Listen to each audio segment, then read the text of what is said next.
What is up, everybody? Welcome to ToothAndTailTV, the show where you submit replays and we cast them. I am Delthius, and joining me at the start of the show tonight is Mishi. What is up, man? Hey, what's up? Hello, guys. How are you guys doing? So, patch just launched, and if you're new to the show, what I normally try to do is keep the content of the show on the latest balance patch. So, big shout out to everybody who submitted me replays, man. I had a lot of submissions, unfortunately. We're gonna have to pull a mulligan tonight, and but what's awesome is we got some people to sign up for a last-minute Pocketbot tournament, so I'm really excited about that, man. And you're playing too, aren't you, Mishi? Oh, hell yeah, I'm playing. I can't wait to test a new patch. I think it's been a while since we had a patch, and so I'm very excited to try out these changes. Hell yeah, and thanks for the host, Miss Glicker. I think that's what happened. I could be wrong though. I need to double check before I say things like that. But I think that's what happened. But anyways, man, I got Mishi on here at the start of the show. Yeah, Miss Glicker rated me with Party of 17. So thanks, man. But I got Miss Glicker or Mishi rather at the start of the show to talk about the balance changes with me. So let me throw those up on the screen for you guys. Boom, there we go. So. Mishi, if you guys don't know, one of the top players at TnT, so I'm excited to see what you think about these changes, man. I guess let's just walk through it. Like I said, I'm very excited. I think, how do we want to do this? Do we want to go like each change one at a time? All the balance changes? I think so, right? Yeah, I guess that makes sense. Yeah, and the balance change patch, the very first thing that's mentioned is that lizards are getting a slight nerf, going down to 7 HP from 8. And their range is going to be like 1.5 rather than 2. So I like this change because it's really not going to affect lizard versus squirrels skirmishes, right? Because that -1 HP doesn't really change the number of hits a squirrel needs to kill a lizard, but it's going to affect lizard run-bys, right? Because the picks do that's one less pick shot, and that's going to allow the defensive player to react a little bit better and not get just completely destroyed by one lizard run-by. Yeah. And also the other problem, that's one problem that the change wanted to address, and the other problem was when lizards got en masse, right? When you're talking about like over 30 lizards, the DPS is stacked so well because they have an insane DPS of 3.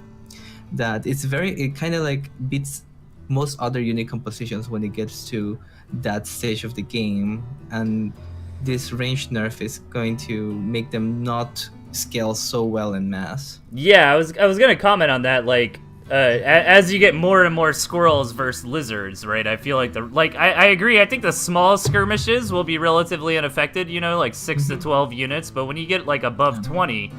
That range nerf should help squirrels deal with lizards a little better, wouldn't you think? Yeah, I think so too. I think that all the lizard versus squirrel skirmishes early on are going to be mostly unaffected, but of course we're gonna have to try it out. So I'm very excited to try out in this tournament too. I'm gonna play some lizards. I'm gonna play some moles. And of course I'm going to play some owls for sure. Oh yeah, Wait, man. moles are actually not touched in this patch though. I don't want to gloss over. This is a feature that a lot of players have been asking for a while in the 2v2, where you can now burrow to your allied base. So it's kind of like a quality of life improvement there. You know, I dig it for sure. That's really cool to see the devs. Sure, yeah. Kinda, I love it. And yeah, and you know what will be that? Actually, it's not featured yet, but maybe reducing the burrow time will be interesting to see at some point. But that's not something that's been talked about in this patch. But burrowing to allied bases, I think, is a major quality of life in 2v2s. Yeah, for sure. So sure. Little slight nerf to the chameleon. I think that's pretty good, right? I mean, chameleon's kind of, correct me if I'm wrong, but if you're going to go for like a fast tier 2 play, you know, typically chameleon is what you want in that situation. Yeah, I mean, I like the chameleon nerf because it's just such a dominant tier 2. It just beats any other tier 2 pretty much. So it allows other tier 2 to somewhat compete or deal with better. But I mean, the nerf is minor. No, it's just 2 HP. It's not gonna break the chameleons. It's not going to make them worthless or something. I still think that chameleons are going to be the dominant tier two in the open, especially. They're going to be able to wreck other tier twos, which is sort of their purpose, right? As like in the open, chameleons should win because they have really good stats. But they're just going to be this change. This small nerf will help the chameleon less player. Right. So at least, it's going to balance the odds a little bit. I like this change on the chameleons. So it's kind of interesting. The next one up is the boar, right? Like the boar was kind of the answer a little bit, besides a runaround, of course, to tons and tons of lizards. But now, as the lizards get nerfed, it looks like the boar is getting a little bit of a nerf as well, right? Yeah, boar gets a major nerf. I think it gets the biggest nerf in this patch, and that's because there was a very, very popular strategy where you would just 1 or 2 base boar rush and just push out, and then it's like a do or die, but mostly you have like a 70 or 80% success rate, and that makes the game really stale and uninteresting when you have a very, very dominant strategy, right? Right. Yeah, we've seen that in the past with like Fox and Badger when they were in their heyday, you know? Yeah, that's exactly what happened before, right? So there was like a very dominant Kasha like meta, which was not really constructive towards the game. And something like this has happened now with the boar. So it's got a little bit fine-tuned there on the balance. I'm a little bit concerned that the coverage of the tiles has gone down to 6 from 10. I think that's a very, very massive change. So I don't know in practice how big of a nerf that's going to be, but for sure I love that the boar bomb has gotten nerfed. I think that was super necessary. By the way, it looks like boar bomb does no longer hit air units. That means that your falcons, your pigeons especially, are gonna be very happy about that. Yeah. I've seen a ton of replays, man, where there's just a ton of falcons out and a couple boars go off and just annihilate all of them. So interesting to see how those changes play out. I mean, I hope the boar doesn't become irrelevant because of this or anything like that, but definitely does take a hit. And I think it makes sense with the lizard change in conjunction, because as the lizards are now going to be a little less powerful, right? We can tune down the boar as well. Yeah, for sure. Okay, so here's the big one, man. Oh yeah, go ahead. Oh no. If continue if you have something else you want to mention about the boar. Yeah, I mean, the boar still has 120 HP, the highest HP in the game by far, and its flamethrowers is still massive AoE that will shred tier 1. So I think it will still fulfill its purpose. It's a very tanky tier 3 that just melts tier 1, so I don't think it's going to become irrelevant, but I'm a little bit concerned that the flamethrower coverage might have been a little bit too rough on the boar, but I think it's still going to be very much playable. Yeah, that's true, man. I mean, 120 HP is a very large pool, and being able to micro that to the front, soak hits with it, get it down to like 15, 20 HP, back it up just in time, and maybe the boar bomb nerf was a little bit geared towards like, hey, try to keep your boars alive a little more, right? yeah, for sure, and also it's, give a little bit more counterplay to the player that's defending, because okay, boar is really good against tier 1, but if you build up a massive eco play, like if you've been outplaying your opponent and built a massive eco game and you have like 3 times the army size, right? You should, and your army is mostly like backbone tier 1s, you should be able to somewhat manage a boar, but as it is currently, like, it's way too much value that the boar gets. Right. So now the difference is that 5 boar bomb leaves your tier 1 with 3 HP, and that means that it doesn't get one-shotted by squirrels, so that's kind of a huge deal. Yeah. All right, so the owl, man, what do you think about this change? Yeah, this is a very, very interesting change. I'm very excited to try it out. And so the motivation is that owl, it just takes forever to get value, and Tooth and Tail is a very, very fast-paced game. So usually you get an owl out, and then, well, your opponent pushes and you die because it does nothing, right? You have to wait a whole minute to get to the full value. And the 60-second cycles is too long for Tooth and Tail games.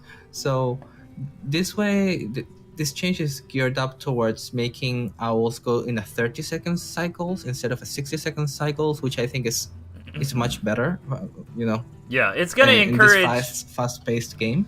It's going to encourage more proactive use of the owl, right? Like, I totally agree. I mean, you get like 8 or 9 minutes into the game, that's basically late game territory, right? So having to sit around for 60 seconds is a pretty big deal. Yeah. And the other thing that it tries to do is, you know, now it makes 3 mice at a time, and that solves the problem of, like, you know, you get the owl out, and at least you have something to play with, right? You have 3 mice immediately, almost.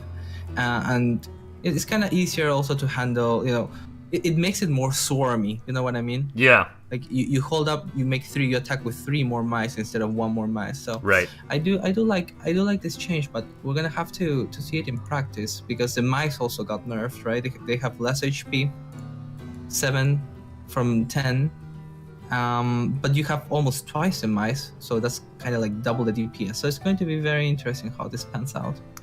So the barbed wire change, I think that is kind of in conjunction with the lizard change, as we saw the boar. Like, correct me if I'm wrong, you know, where the barbed wire and the boar were very good answers for the lizard. Well, the lizard just received a pretty hefty nerf, so maybe the thought process behind that was kind of, you know, reining in these other units as well that were kind of designed to deal with the lizard. I mean, what do you think about the barbed wire HP going down? Well, I think the barbed wire, the landmine are kind of sort of together, because they were very, very strong defensive structures that don't really allow much counter play to the opponent for different reasons, right? In the case of the barbed wire, first of all, there's not many units that can hit the barbed wire, and they're just so cost efficient. And this is not even mentioning the fact that you can, like, just spam a lot of barbed wire and tank forever. So I think that a barbed wire nerf was definitely necessary. Very, very little answers to barbed wire. So 24 HP, I like it a lot. I hope that it's enough of a nerf too. But I think that it still is going to be very good, you know. It still gives vision, it still will deal with lizard run-bys. And, you know, it's also related to what you said, that lizards got an HP nerf. Barbed wire also gets an HP nerf, so you can still possibly do some lizard run-bys through the wire, but, you know, try it. But it's kind of risky. In some countries, it's considered risky to do these things. So the landmine, man, what do you think? Now, this is why I have you on the show, man, because it looks like the big difference here. Well, for one, the trigger time is a lot better. Ooh, can target cloak chameleons. I didn't even read that until just now. That's neither. But I didn't know. Really the thing with landmines, to me, it's like, okay, it's mainly going to be used against tier 1 in the early game, right? Where that tier 1 is going to step onto it and it's going to die. But the nerf and damage from 18 to 12. Do you think that is trying to make landmines a little worse against like tier 2 units? You know, because I mean 12 and 18 damage, that's still, either way, that's enough to kill a tier 1. Yeah, for sure. And so the problem that, like, landmine had before was that it's really uninteractive in the way that you always generate value, right? You put 2 landmines, you either blow up a lot of tier 1 or you blow up a tier 2, right? Because it couldn't target chameleons, and every other tier 2 would just get killed by 2 landmines. So it's definitely good that it gets nerfed to 12. So now if you spot a landmine, you can clear it with tier 2, for example, right? So now it's an actual valid response that the person that's trying to clear mines has, where they would actually generate some value. Oh, yeah, no, that makes a lot of sense. Like, using tier 2 units as a minesweeper is now a lot more viable. Now, how much, do you know off the top of your head how much HP Kasha has? I can look it up right here. 25? 25, yeah. Oh, so 2 mines will no longer kill a Kasha, right? Yeah, I'm happy about that. Yeah, for sure. You see, these are the problems that the old mines had, right? Just way too much value.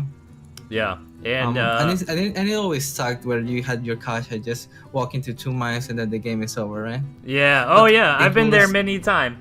Yeah, me too. And of course, it's it doesn't affect its interaction with tier 1, right? So it's very important that we have landmines in order to deal with this pesky lizard run-bys. Right. So it's very good that you can still use mines to clear a bunch of them and cover your flanks. If anything, they got a little better against tier 1, right? Because the trigger time. So the trigger time doesn't really affect lizards as much, I think, but I think it's going to make it a little bit better against the squirrels. Right. I think, this is something that we're going to have to see. Maybe you're right. I'm not exactly sure what's the interaction of this 0.1 second trigger time on lizards and squirrels. But Andy told me that it was to make it more homogeneous in that it will be very effective against both lizards and squirrels. I gotcha. Okay, so let's wrap this up real quick so we don't delay this Pocketbot tournament too much longer. But the machine gun turret losing a little bit of HP here, and I think I saw Andy in the chat saying his mindset around that was try to prevent the hard contains with the turrets a little more. Yeah. Well, machine gun is of course incredibly useful unit, and that's why it has like over 50% pick rate. And that's because it efficiently deals with absolutely every unit except ferrets. Yeah. So it's good that it gets nerfed so that you don't have to run ferrets every game. Right. Without being scared of getting machine gun contained. Yeah, maybe it makes the snake a little bit more of a viable option as well to try to deal with those turrets. Yeah, I don't think it actually changes the number of tags you need to kill a machine gun. I think you still need 3 tags. Before you needed 3 tags, and now you also need 3 tags if you come in with 1 snake. Okay. Yeah, how much, do you know how much poison damage a snake does with 1 tag? Yeah, so 1 tag does a minimum of 10 damage, but it refreshes when you deal more damage, right? Oh, okay. So if you come in with a snake and you tag it once, then the next attack is going to come in 1 second later, then the next attack is going to come in 1 second later. I gotcha. So the first tag so that's over 32 HP. So with 3 tags, you could have also killed a machine gun before. Right. But now, I mean, you can also do it. I mean, I guess the difference now is that you can come in with 3 snakes and just tag it 3 tags immediately and then pull off. And then you will also kill the machine gun, where previously you would not be able to. Right. So the last change here we've got is the artillery getting a little bit of love, and that's probably because there's been a lot of changes to the drumfire cannon recently. Maybe it hasn't been too popular of a pick lately, so maybe Andy's experimenting with making it a bit more robust rather than changing its DPS. I mean, what do you think the thought process was there? Well, I think the thought process is quite simple. For artillery, it's just not being picked at all, and it's very weak. So then you just try to play with the stats, give it a little bit more HP. Is this a 20%? Is it 20%? Yes, I think it's a 20% HP boost. But, yep. I'm not sure. I don't think that this HP change is going to really make artillery that much more viable, because it's very hard that you just go in and attack the artillery when the enemy army is right there, and try to kill the artillery or focus fire down the artillery even when you had 50 HP. I mean, the enemy army will just demolish you. Yeah. So I don't think the HP is that relevant for making artillery viable or not. But I guess we'll have to see. I think it needs more AoE, but we'll see. Yeah, but I'm not sure how much this 10 HP buff will make it more viable, but I don't think it will make it that much better. Yeah, I kind of like changes like that, though, where instead of like a radical change that could either break a unit or make it completely irrelevant, it's like, let's just go in and let's modify tiny things first, so maybe we might see more artillery changes in the future.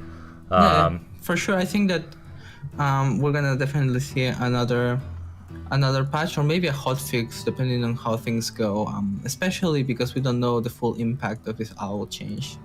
I don't know if owl is going to be super OP or if it's going to be actually worse, but these things will possibly be addressed soon. Right. But yeah, these are the changes that are so far.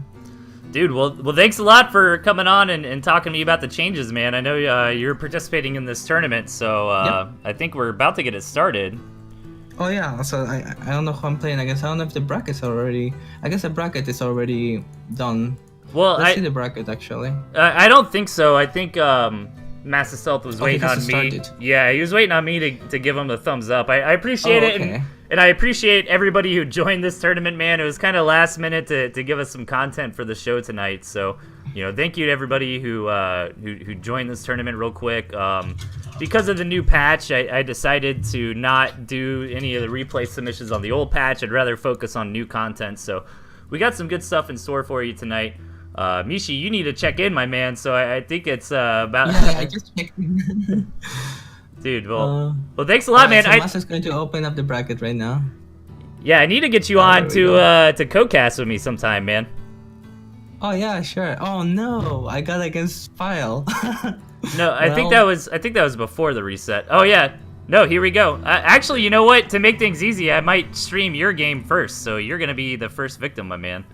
All right. Well, I go against Pile, so we'll see how that goes. Pile, of course, being super strong. I don't know if the super #1 player right now, but definitely someone very spooky. Okay. Well, I'll go get ready, friend. All right, man. Password is stream1. I'll go ahead and host the game. So. Okay, I'm gonna log off here. Okay. Thanks. All right. Hey, thanks, Mishi. I appreciate it. Take care. Okay. Bye, guys. See ya. All right, ladies and gentlemen. So give me a couple seconds while I get this organized here. If you are watching, please don't join the match. Just to make sure we don't have any latency issues. You'll be able to see everything right here on the stream. So we're gonna have Mishi versus Pile in a best of 3 in match #1, and I'll go ahead and link that here into the chat. I hope everybody enjoyed the patch recap, man. Was kind of scrambling first. Oh crap! I need to grab my controller. I'll be right back, guys.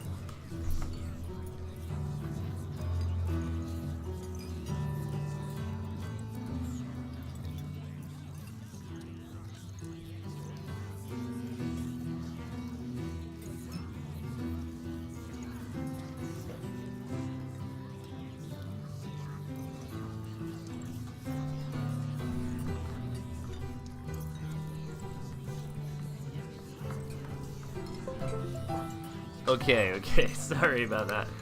I knew I remembered I didn't have it plugged in, like, right when the stream started. So yeah, we are doing a Pocketbot tournament tonight, guys, to have content on the new patch for everybody. And it looks like we're gonna get started. Oh, wait. Sorry.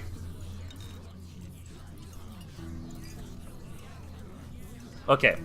Yeah, I had to make sure everybody knew not to wait on me. We're just going to stream one match from every round here. So we're hopping into Mishi versus Pile of Poop. And it will go into the semifinals next. I don't know, maybe semifinals, all cast both games, if players agree to it.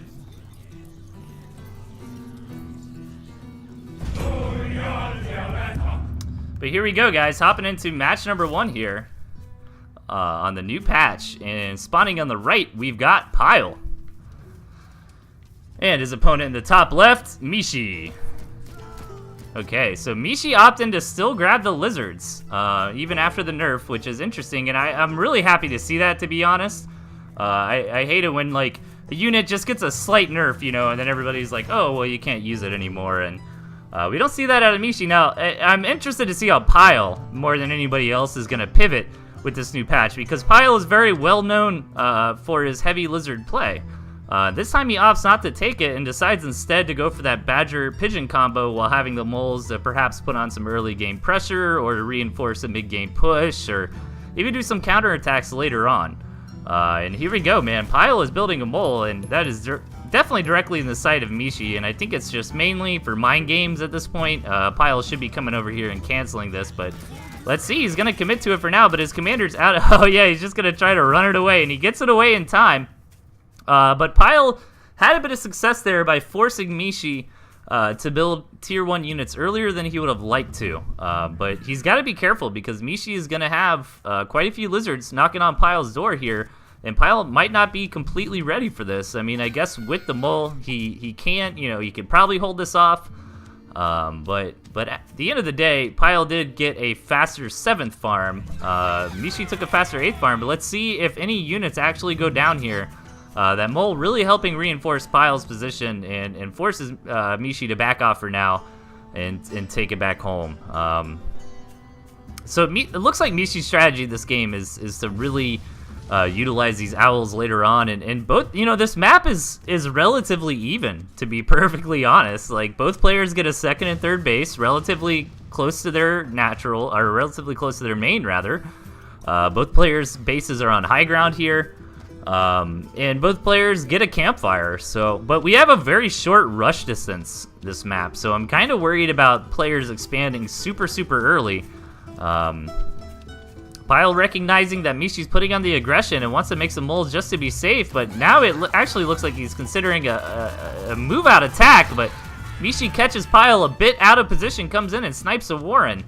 That is a nice little pickup, but that's not really going to affect Pyle's attack that's going to be coming in right here, right now. And let's see how this lizard change really affects these small little battles, and having the moles up front to tank seems to really be helping Pyle in this situation. The moles are going to go down, and those are very expensive units. But as long as Pyle gets enough momentum out of this push, he could be okay. But Mishi actually looks like he's going to defend this with a couple moles of his own. Pyle looking to keep the pressure on by building additional moles right at the front, right on the face of Mishi here. So let's see if Mishi can hold on to this follow-up attack. This gristmill should for sure go down with those mole crits. But it looks like Mishi is flirting with the idea of trying to keep it alive. Let's see how much he commits to it. So far both players being very cautious. I wouldn't really give a dominating lead to either player yet, but the big difference here is Mishi is actually developing more infrastructure than Pyle is. If you notice, Mishi was able to get out a couple more tier 1 Warrens, while Pyle has really been focused on this mole production in the early game, which is good right now. But I feel like in a couple minutes, Mishi could possibly be in a better spot now that he has more Warrens out. And Pyle did deny that 2nd base, but Mishi didn't really seem like he was going to be saturating it up anytime soon. Perhaps he mainly took it for the vision, for the territory, for the healing, right? And I think we're coming into the big game here. I don't feel like either player can really just roll over to the other one and take a dominating victory. So we're going to transition, and Pyle knocking out that gristmill earlier on is going to allow him to saturate up to his 2nd base a bit quicker. Keep in mind that 5-minute mark, guys, that's going to be coming up in about 40 seconds, where the economies are really going to take a hit. And it's very critical, you get your 2nd base up and running before then. But it looks like Mishi's doing a pretty good job of getting that taken care of. Lots of mines out here for Pyle. I'd love to see if they actually get some good connections here. But for the time being, it doesn't look like Mishi is planning on moving out anytime soon. So, what is that? 100 food invested in mines right now that aren't necessarily helping Pyle out, but, makes them feel a little safer for the time being. So not the worst thing in the world. And I'm really interested to see when either of these players are going to tech up. It looks like Pyle wants to be very greedy. And another thing, too, is this constant scouting on how many farms your opponent's taking. Pyle knows exactly how many farms Mishi took on his 2nd base, while Mishi still doesn't really realize that Pyle is going super hard on the 2nd base just quite yet. But Mishi did manage to get that owl Warren down, so we're going to see the new owl in play very shortly here. I'm interested to see how effective it's going to be with that faster mice production.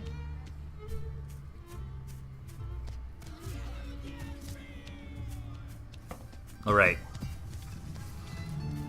I mean, me personally, I think Badger Pigeon is pretty powerful, but that's not really going to matter if Mishi manages to get this tier 3 out. And this is a big point for Mishi, man. He's got to hold on. He's invested a lot of money into this tier 3. And meanwhile, Pyle just has a very strong tier 1 composition. He notices the tier 3 Warren, tries to go over there and target fire it. Mishi sells it in time. But Pyle might be doing a little bit too much damage. However, since he extended all the way into the main base, he's going to lose his entire army. And now Mishi's not in a bad spot. Yeah, his economy's a bit in the dumps, but he's still got four farms on his second base here, and he's got a pretty powerful counterattack. Man, what a back and forth game so far. Good denial of the tier 3 from Pyle here. But let's see if it costs him the game. He sacrificed a lot of units to be able to get that done, so.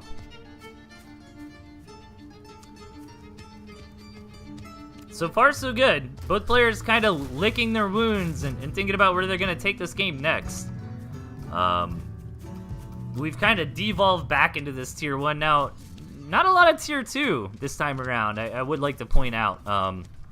You know, Mishi taking those ferrets just to kind of include them in the deck. I'm kind of the same way. You know, it's not necessarily something you're going to rush up for, but it's a good, like, tech card in your deck, right? Like, you know, if they're going really turtly, or if you get to the point where we get into this mid to late game and I can just start poking you and kind of prodding on your warrens and on your farms and forcing you to take engagements that you otherwise wouldn't. Ferret's got a lot of utility like that. But instead, Mishi decides to try to get this Owl Warren again, and Pyle gonna come in here with another big attack. He's got a few moles on the front line, gets 2 farms right up front, and let's see if he can get anything else. He gets a 3rd farm and trades somewhat okay with Mishi's army, but is forced to back out, and that was a good time to back out from Pyle, as Mishi's forces absolutely would have overwhelmed him from then. And now Mishi's a bit in a bad spot here, right? Like, his economy is pretty bad. He's only got a couple farms left. He's got an owl wearing down, but he doesn't have the 180 food to produce it. I'm interested to see. I mean, it's risky, right? Like, I would want to sell off these moles or maybe a warren to try to get that owl producing, but and it's easier said than done, man. Pyle has been very on top of his scouting this game, and right when he smells a bit of weakness, you know, he's going to pounce on his opponent and try to seal the deal. You know, Pyle so far hasn't been messing around at all with this composition here. He's been keeping it very bread and butter, very straightforward, lots of tier 1, and that makes it very difficult to tech up. You know, you almost get into what I call, like, tier 1 chicken, you know, where it's like the player who stops building tier 1 can sometimes get very, very punished for it if they get hit by a timing attack while they're trying to tech up to tier 2 or tier 3 units. So trying to stay cognizant of that, but this owl's almost out, man, and Mishi wants this campfire. Might not be a bad investment. Here we go. Pyle gearing up for the next big attack, but this owl is almost out. Let's see how this faster mice rate helps Mishi out, as the owl should be able to produce a couple units pretty quickly as it spawns. 1 mouse already coming down. 2 and 3 are now out. So the owl is helping in this engagement, but the moles from Pyle coming into this were pretty real, and it looks like Pyle might just have enough here. But this mice production out of the owl is absolutely insane and manages to push Pyle back, and wow, man. That was crazy. Did you guys see that? That owl made all the difference in that fight, and it's really cool to see it being a bit more effective as it spawns. You know, tier 3 units are very expensive to get out, and you know, there's kind of a high bar set with units like the fox and the badger, so seeing the owl perform like that was really cool. And here it goes, coming in again. Not the best engagement that time around. The mice kind of bleeded out and didn't get a whole lot done, which is going to give Pyle a nice opportunity to come in here and do a bit of a counterattack. And Michi trying to pull his forces back to the defensive structures that he has for a little bit of assistance on tanking, but this might be a bit too much from Pyle here. I think that move out from Michi might have been the mistake that cost him the game. You know, he was off the back of a very strong push, but Pyle, man, just getting more and more squirrels out here and absolutely wrecking the forces of Michi and taking game number 1.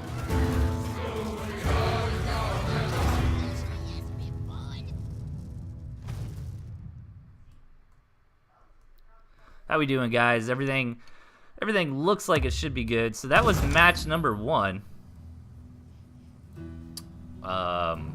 Man, if I want to be slick, I should have had my overlays done.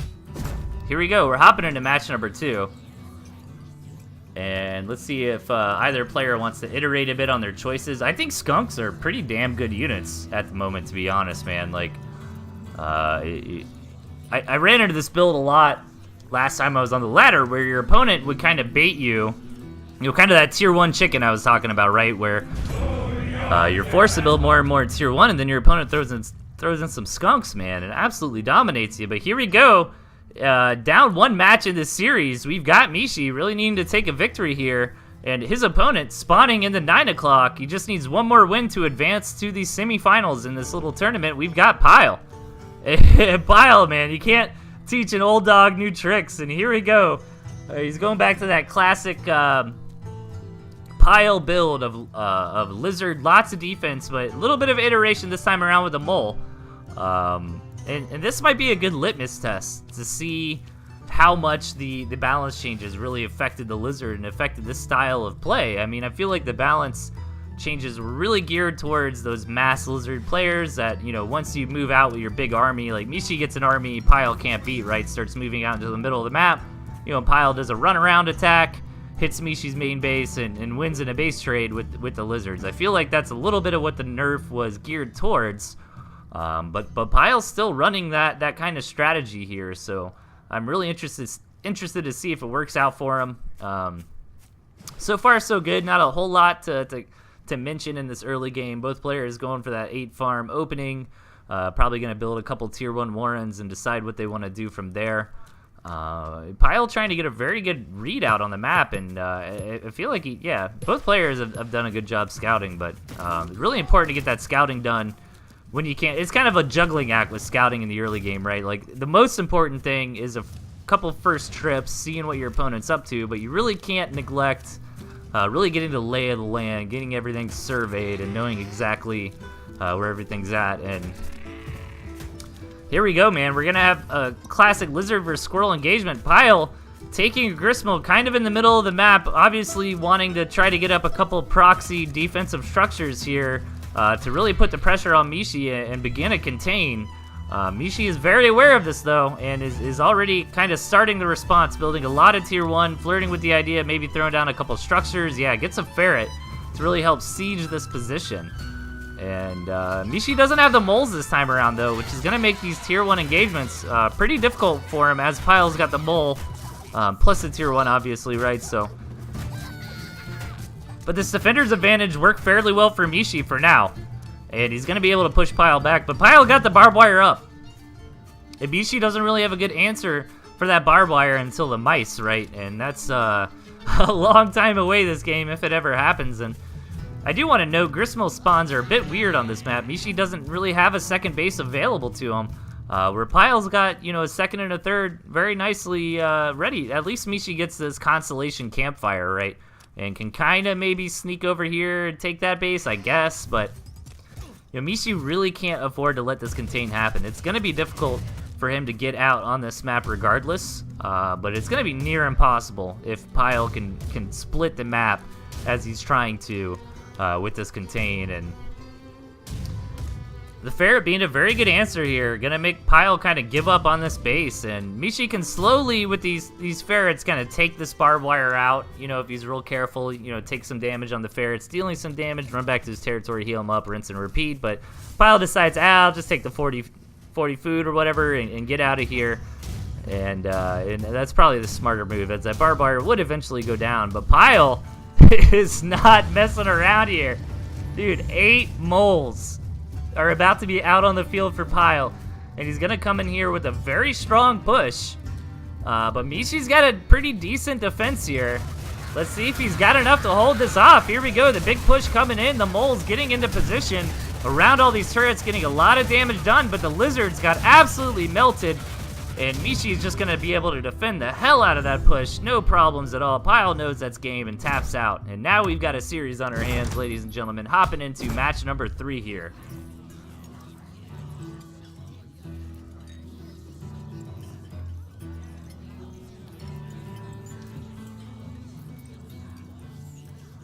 Yeah, Bonk, I scrapped all the replays, unfortunately. I tried to keep the show on the most recent balance patch. Big shout out to Massive Stealth and everybody who joined this Pocketbot tournament last minute to give us a little bit of content to go over tonight. And please play some games and send me some replays for Thursday night's show, everybody. But here we go, man. Spotting in the top, we've got Pyle. and his opponent in the 5 o'clock, Mishi. Both players not changing up their decks from last time, and you know, that worked out very well for Mishi. Like that, you know, typically people say going ferrets first is a bit weak, but you know, we saw them at least defensively work wonders that game. You know, paired up with the turrets and the Warrens for a lot of tanking and defense. They did a great job preventing that contain from happening. And Pyle kind of screwed the pooch a little bit on that attack. I guess he underestimated the defense of Mishi a bit. But man, I love plays like this, like just a little bit of mind games, just to force Mishi off his rhythm. Wow, he might actually get a turret. No, backs out. The turret's gonna finish just in time. Pyle's gonna be able to get this mole out of here, back to safety. But no, instead going down with a very, oh, is it gonna? Oh my God. That's got to be a 1 HP mole. Pyle tried to pivot that mole back in to build this, to destroy the building campfire. Building campfires are very, very weak. If you're a new player, you know, if you're doing a little lizard run around here or an attack, you know, if you're going for like a 5-farm double Warren opening, definitely target those building campfires first. And that was so close, man. It would have been a big deal if Pyle lost that mole. So very good control coming out of both players here. Both executing and dealing with that mole harassment in the early game. And we're going to see things stabilize now into a bit of that 8-farm, you know, 2 tier 1 Warren opening. Mishi kind of, you know, being a bit bold here with this Warren placement, building him as far out front as humanly possible. That, to me, that kind of represents a bit of aggression, but instead he's going to try to take a fast second base on the back of this. And that kind of makes sense because these Warrens here for Mishi kind of, you know, create this triangle with the gristmills. They give him a lot of vision of what's happening here. So Mishi going for a lot of tier 1 up front. I can't really blame him. Pyle is indeed known for his tier 1 play, and again, that tier 1 chicken situation, man. You don't want to be caught trying to tech into tier 2 or tier 3 when your opponent is building nothing but tier 1. It's very easy to get overrun in those kinds of situations. And now, did Pyle see the gristmill of his opponent? He did not. And he opts to go ahead and take a second base of his own regardless. But here we go. Let's see the Pyle cam here. Let's see if this runaround attack works for him. He's going to come up here. Should at least get a pig. Going for 2. And he's going to be able to back out. Very well played. Maybe lost a lizard or 2, but that's going to be it. Great damage dealt there for Pyle. And both players are sitting pretty even. The only difference here is that Mishi has decided to go ahead and invest in that ferret. And has also lost a couple pigs, right? And he's trying to make up for that by taking a couple new farms here. Needs to be careful with this move out, though. I feel like Pyle's in a good spot here. He's got a lot of tier 1. He's reinforcing with some turrets. But Mishi's got the ferret, the turret deleter here coming up soon. So now Mishi can put a bit of pressure on. Needs to be careful not to overextend, run outside of these Warrens too far. Because although these lizards did receive a nerf, you know, in small numbers like this, they should still be able to deal with squirrels fairly well toe-to-toe in an open field. So, backs out for now, forces Pyle to sell off those couple turrets, and now Mishi's going to be able to put on some decent harassment here with these ferrets, you know, just slowly poking in on the second base of Pyle here while taking a couple farms on his second base. And here we go, Pyle looking for the big runaround. I love this play out of Mishi, though. He keeps his ferrets up front harassing. He keeps his squirrels a bit in the middle so they can respond to a runaround or help the ferrets out, whichever situation arises. And, man, great army placement. That's another big weakness to the lizard runarounds, is just when your army's out of position. So I don't want to underplay that by Mishi there. That was very smart of him to kind of keep the squirrels in the middle, you know, reduce that travel distance to helping either one of those positions reinforce. But Pyle, man, with the proxy gristmill here in the bottom, actually building a lot of farms off it too. I'm curious if Mishi knows about it. Pyle catches Mishi a bit out of position, though, comes in here and snipes out a turret. That's a nice little victory for him, and Pyle's getting up to an insane amount of lizards at this point. Mishi needs to be careful. Interestingly, Mishi sells off the ferret warren, deciding, you know what, the ferret did its job. It prevented Pyle from reinforcing with turrets. It got that second base knocked out. Now I'm going to go ahead and go up to owls. And as we saw in that first match, man, that owl was pretty effective, in my opinion. I feel like Mishi made a bit of mistake in that game, kind of moving out when he did. But that owl did well, and here we go. Pyle Coming in here for the big runaround lizard engagement. But with the turret here and with all the squirrels out of Mishi, that is enough to deal with the lizards and puts Pyle in a very rough position. That turret got a lot of work done in that engagement. And also the lizards firing on the gristmill a little bit. But man, is Mishi still not aware? Oh, he's still not aware of this base right outside. And now Pyle is starting to reinforce it with some defensive structures. This could become a big deal as this game progresses. And now Mishi is aware. And let's see how he decides to respond. He doesn't really need actions immediately right here, right now. But Pyle can creep this balloon up close enough. Oh, well, I was about to say to be able to fire on that pig, but the pig just mined out, so never mind, guys. But Mishi's got a couple lizards of his own now, man, and Pyle needs to be careful to not get that lizard runaround effect happening to him at the same time here. You know, Pyle's a bit spread out now. He's got 2 places to reinforce at once. I love this out of Mishi, identifying that balloon was left alone for a split second. Coming in there, knocking it out. That's absolutely the answer to balloons. It decides to take this big engagement here.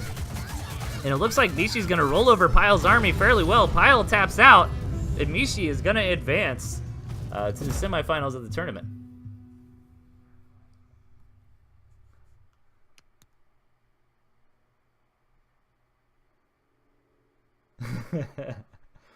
That is a farm, not a campfire, Del. Do you even play this game? I know, right? I'm the worst, man. Alright, great games out of these first couple players. Let me see where we're at in the tournament. That's probably the only match that's finished up at this point.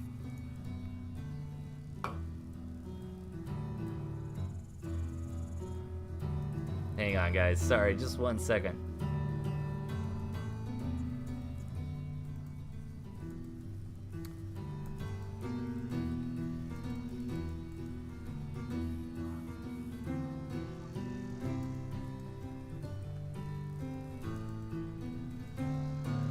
Okay, so everybody is probably still in their round 1 games, if I had to assume. That was actually pretty fast and hardcore. So while we're waiting on that, man, if anybody wants to hop on and do some show matches, you know, come on in, guys. Let me see.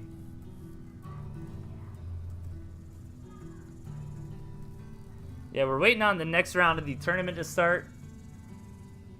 Skyraider and Pillow, Mishi says wanted a show match. Maybe I can get that organized. Let me message those nerds.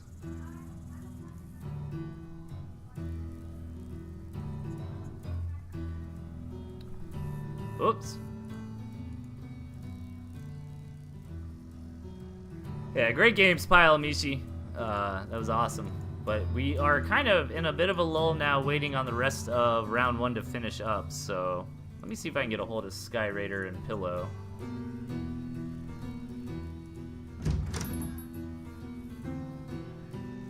Oh, Boofy's in here, man. Do we have a challenger for Boofy?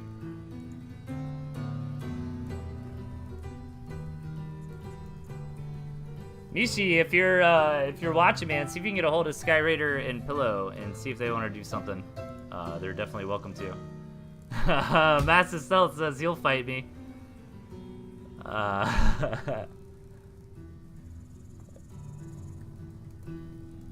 We've got Boofy lined up here.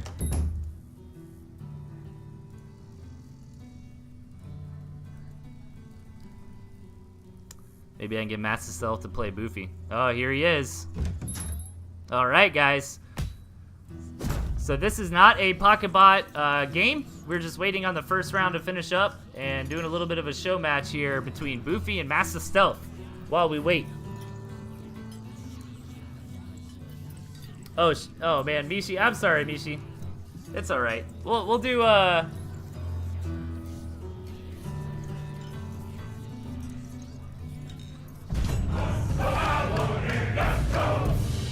right, guys.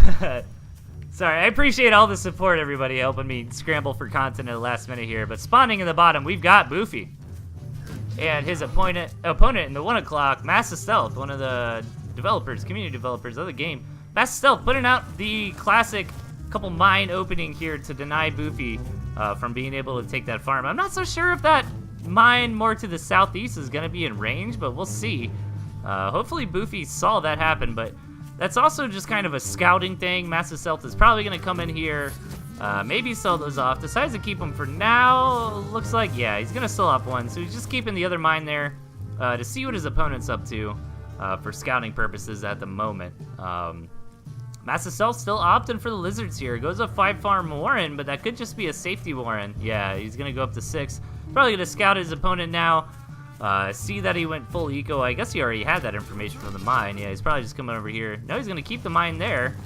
I'm interested to see if he's going to sell off this Warren or anything like that. Nope. Doesn't look like it.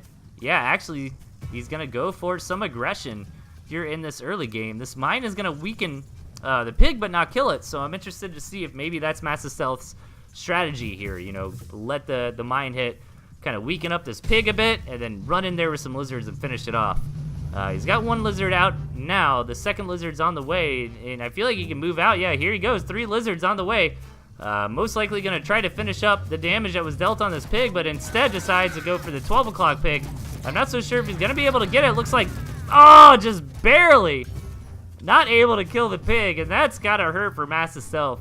He invested a lot into being able to do that attack there, and it didn't quite work out for him, so.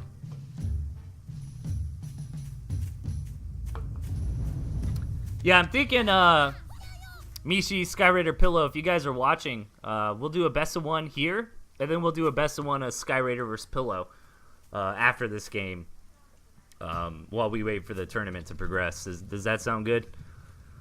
And if there's time, we can keep doing more Skyraider and Pillow matches. I apologize, guys. I kind of sent out the invite to like, hey, come join if you want to do a show match before I realized you guys were locked and loaded on the sidelines ready to go. But I definitely want to see some Skyraider versus Pillow action, man. Both players phenomenal.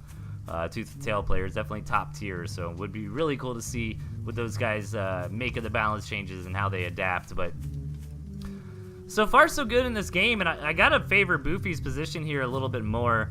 He got his 8-farm economy up and running a bit faster than Massive Stealth did. You know, Massive Stealth kind of committed a good deal to getting some early damage done, and that's gotta hurt, man, when you get that pig down to like 1 or 2 HP, and it just doesn't quite seal the deal. Both players going for a second base at very similar timings. So interested to see how that plays out. I kind of like Massive Stealth's positioning of his second base a bit better. I mean, Boofy's is kind of out here on the field, and especially because Massive Stealth has ferrets, man. Imagine if those ferrets for Massive Stealth get up here on this high ground. You can really get some free reign on the second base. But here he goes. Skunks are out for Boofy, and he's debating with a bit of a push here. He's still got a couple. He's for sure looking to move out. But we got a couple mines here. Those could do a lot of damage, and one goes off, and that triggers Massive Stealth to try to move in here, but the army of Boofy is just too much. Massive Stealth is pushed back, and man, if only Boofy could see what we can see right now, I really feel like he could just run in there and absolutely roll over his opponent. Massive Stealth going for this tier 3. He actually went for it a bit earlier, and I failed to comment on it, but it's almost done producing the Warren, and the unit production will begin shortly as long as Massive Stealth has enough money to actually afford that unit. So, but man, Boofy is in such a great position right now, and I really don't want to see him sitting around here. I mean, I feel like, especially with all these moles wrapped up in his army, he should be pushing out. But again, it's easy to say that as a commentator, right? Boofy's not so sure of the exact army value of Massive Stealth. But here we go, he pushes in, and I think this attack is going to do very well for him.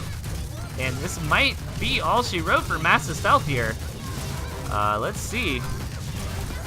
Yeah, I don't think he can quite hold off. I mean, Massive Stealth went for that fast tier 3, but Boofy knocks him out before that boar ever hits the board and takes the game. Really cool to see. Thank you so much, guys. Okay. Okay. Hang on. Hang on.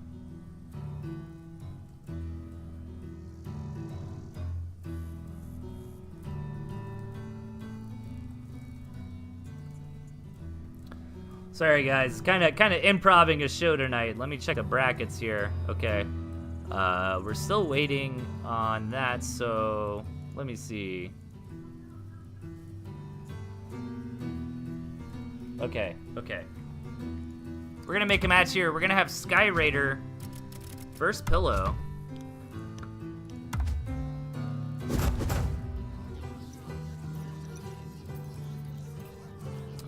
Guys, make sure if you're in the Pocketbot tournament to update your scores. Yeah, thanks Master Stealth and Boofy for that show match. Really cool. You can, I guess, you exclamation mark score in the PB tournament Pocketbot Cup sub channel of the Discord. But here we go, man. I'm excited to see what Pillow gets done here, as he's a big proponent of owls in general. Now owls kind of received a bit of love. You know, I guess it depends on how you look at it, but they make mice a bit faster than they used to. Let's see what Pillow decides to go for. Doesn't look like either player really wanting to go for the lizards. Pillow gets that owl though, and let's take a look here. Spawning in the 2 o'clock, we've got Sky Raider and his opponent in the 7, Pillow 8. All right, man, look at this map. This map is freaking crazy. Like, lots of little choke points, you know, especially outside of Sky Raider's base. If you look at the mini map, kind of right here, there's a nice little choke. You know, right here, there's a nice little choke. And Pillow 8 really doesn't have an obvious second base solution here. He's got one that, well, actually, the more I look at it, this base is actually a pocket base for Pillow 8. If you look at the terrain of the map, Sky Raider has no way to get to that base, really, besides this area right outside of Pillow's main. So if Pillow can really, you know, maintain this territory here, he should be able to take this second base no problem once we get to that game, but phase of the game rather. But he's gonna have to muscle out really hard onto the map to be able to secure this as his third. While meanwhile, Sky Raider's got a pretty obvious second, third, plus a campfire, basically given to him here from the RNG gods. So pretty standard early game openings. You know, both players opting for that 8 farm opening, nothing crazy. I think that gristmill take was just a little bit of mind games there. Nothing crazy, no big deal. Actually, while this gets going, I'm gonna take a look at these brackets here. Looks like Valeris won against Darius Hart. Slyfox beat What's a Phone. Vichy, man, you need to update your thing.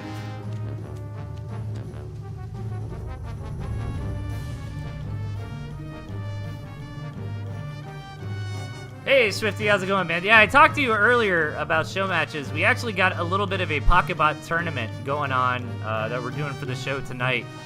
So we should be all set, man. But if you want to do a show match, I could probably squeeze you in at one point or another. Pillow 8, man, going for the fast tier 3 here, and kind of that bread and butter quick tier 3 build that we've seen for a while. Actually, when I first got into Tooth and Tail, you guys could look it up on the Reddit if you really want to, but I wrote this like really lengthy guide about RTSs and the core principles and stuff before I started streaming, and I went over this exact build here that, well, besides the second owl, I guess, but the, you know, build 2 tier 1 Warrens, go into a tier 3, hunker down until it gets done, which we see Pillow 8 going for it here. Get some Barbar to help him out, but Sky Raider is not going to want to sit around and just let this tier 3 get out for Pillow. He's trying to put on a bit of pressure here. Let's see if he can actually get anything done. He manages to kill a Warren, but that's really not the damage he needed for this attack. Great barbed wire response out of Pillow 8, by the way. And nice little proxy here from Sky Raider, trying to keep the aggression on, trying to create a bit of a contain right outside of Pillow 8's base by taking this campfire. Now he's got some territory to heal his units. Now he can build some more ends to reinforce the front lines quicker, and even throw down a turret or two to really make this a pain in the ass for Pillow 8 to break out of. But Pillow 8, man, owl number 1 is almost here. He was going for owl number 2, but decides, you know, now that Sky Raider is being very aggressive and he doesn't want to get contained, he's gonna have to pivot a little bit into more tier 1. And we're gonna have to see when Pillow 8 decides to try to break out of this. You know, Sky Raider's got the ferrets now, which makes this a lot worse. Ooh, does he have range? Oh no, he doesn't quite get high range vision. There he goes, Sky Raider trying to poke up. He really needs to be careful not to lose his commander with this micro, or that will absolutely be devastating it for him, as his tier 2 units will die. And, you You know, those mice going in by themselves were really not super effective here for Pillow 8, and Sky Raider might have Pillow 8 in a bit of a stranglehold here.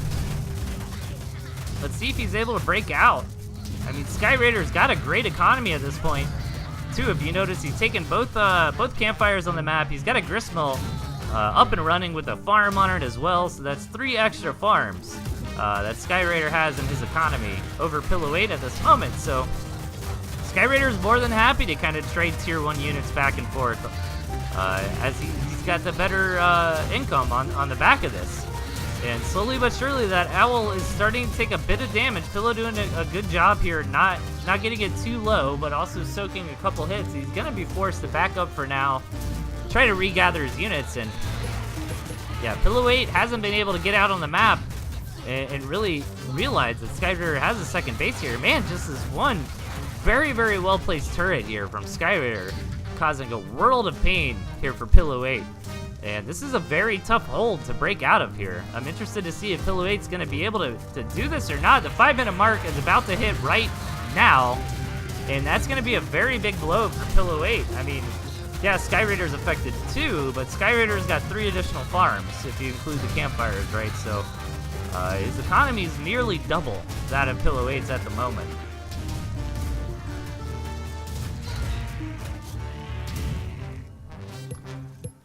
Yeah, Pillow 8 knows about this base up here, but I mean, in this scrappy situation, it's kind of hard to even get up there and try to take it. And I don't know, man. I feel like Sky Raider's just got a bit too much now, and I'm not so sure if Pillow 8 is ever going to be able to break out of this position. As long as Sky Raider plays it cool and doesn't overextend. Yeah, look at this. Even getting some harassment done on the main base. These ferrets constantly throwing down more and more volleys. Sky Raider's in a phenomenal position here, and Pillow getting a bit punished for trying to take that quick tier 3 and gets knocked out.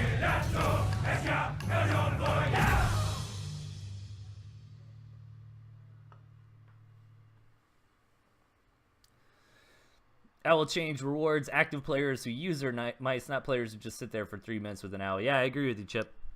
Okay, guys, let me check the status of the Pocketbot Cup. Delthius semifinals are ready. Okay. Okay, hang on.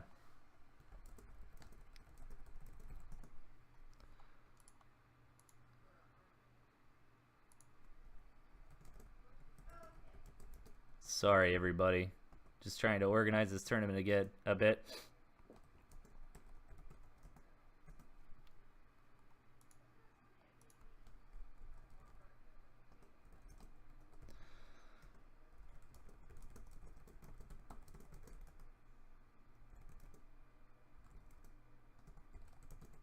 Okay, so Chip versus Valeris is coming up in the semifinals here of the Pocketbot tournament on the new patch, and thank you so much, Pillow 8 and Sky Raider, man. I'd love to keep casting matches from you guys, but the tournament is ready to go again.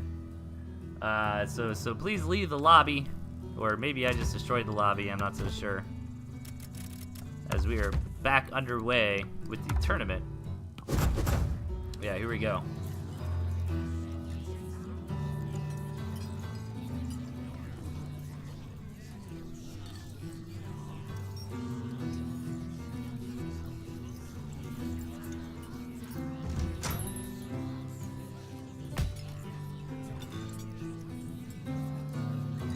Okay, Mishi gets it. Chip is here. What up, Chip?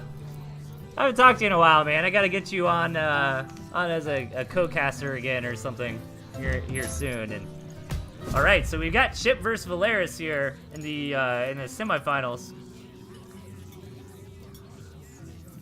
Interested to see how these guys opt to play after the balance changes that happened just earlier today. And I was about to leak that to you, nerds, but looks like we're getting started. If you just Google Pocketwatch blog, the balance changes will come up. But here we go, guys. Spawning in the 8 o'clock position, we've got Chip from space. And his opponent in the 2, Valeris. Alright, so who did these guys beat to get here? Because we didn't watch these matches. So it looks like Chip from space beat Hercrus to get here in a 2-0, and Valeris beat Darius Hart and a 2-0 to get to the semifinals. And interested to see how this rolls out. Chip going for a 5-farm Warren. That could just be safety against early aggression. But let's see. I'm interested to see if he decides to sell that off, go into economy, or if he's going to sell a farm and go into a 5-farm double. Anything like that? No. Just opts to keep the 5-farm safe Warren for now and progress into the mid-game, which makes sense. I mean, Valeris has a Warren of his own, so no harm, no foul. Chip is kind of still winning in that farm race for the time being. Chip also picking up the owls, which is cool to see. A lot of players experimenting with the new owl changes here. A little bit of weaker mice, but a bit of a faster mouse production rate, which I kind of like. I think Mishi made a good point when we were discussing balance changes at the top of the show. Kind of encourages more proactive play with the owls. I think Chip was kind of commenting about that in the Twitch chat as well. Because Tooth and Tail is a very fast-paced game, I mean, 5 minutes in, that's the mid-game, 10 minutes in, we're in the late game, and having to wait around for a whole minute, if you're 10 minutes in, so you're in the late game, and a minute is 10% of the entire duration of the match, right? So it makes sense to try to encourage a bit more play with the owl and It's like you're getting punished if you make an owl and you don't use the mice a bit more too, right? Like you really need to be proactive out on that map, be constantly trying to get value out of that mouse production. And here we go, man. Valeris wanting to move in with the big mole push. Chip sniffed it out in time and got up a turret. Let's see if it's going to be enough. Valeris going really all in here. Building a couple more moles to reinforce his front position. Chip's defense is pretty decent for the time being, but loses a Warren, which is going to impact his production of tier 1 units here. Let's see if Valeris can maybe snowball this, but I think Chip's defense is just fine. Yeah, Chip lost a couple Warrens there, but Valeris lost a few moles, and moles are very expensive units, 60 food each, so kind of balances it out. And if you just look at what's on the board at the moment for either player, I mean, Chip looks like he's in a dominating position. Both players, well, until just a second ago, had 12 tier 1s worth of Warren at least out on the map, but Chip had that plus those skunks. And yeah, I feel like skunks are such a strong unit right now because we're in this very tier 1 heavy meta, which, yeah, the lizard change is kind of addressing that a little bit, but man, you get to this phase of the game where both players have 12, 15, 18 tier 1, and then all of a sudden one guy whips out a skunk, man, can absolutely devastate the squirrels of your opponent. But Chip doesn't even need that skunk for the time being. Good game sense here out of Chip. Nice little counterattack, pulls back just when he needs to and reinforces his army, heals up a bit, regroups. It's the skunks out. Now he's going to move out for what may very well be the killing blow here. You're gonna move this skunk up front to start laying down some gas clouds here and try to tank some damage, but oh no, Valeris' commander dies, and that is absolutely crippling in high level play. And yeah, Valeris realizes that is it, man, and taps out. Man, I feel like Chip, look at the graphs, I feel like Chip was gonna take that game regardless, but dude, that is the worst feeling in the world, man, when your commander dies in a big important fight like that, and I mean, micro is pretty important, and when your commander's not there and your units are just kind of derping around doing whatever they want, a high level player like Chip will absolutely run over you in situations like that. But here we go, match number 2, Chip on match point here, looking to get into the finals of this tournament, spawning in the 8 o'clock position as quartermaster. And his opponent in the 1 o'clock, we've got Valeris. A little bit of change up here from Valeris' deck, I believe. I wasn't paying super close attention last game, to be perfectly honest, but I don't think I remember seeing chameleons in it. I could be wrong, though. Correct me if I'm wrong in the chat, guys. And I feel like Chip took the same build as he did in the previous match. Let's see, this 5-farm Warren, it's a really interesting opening because you have a lot of flexibility with it. For one, it's really safe against a 4-farm or a 5-farm double. For 2, it lets you pivot into a 5-farm double if you want to punish your opponent for being greedy.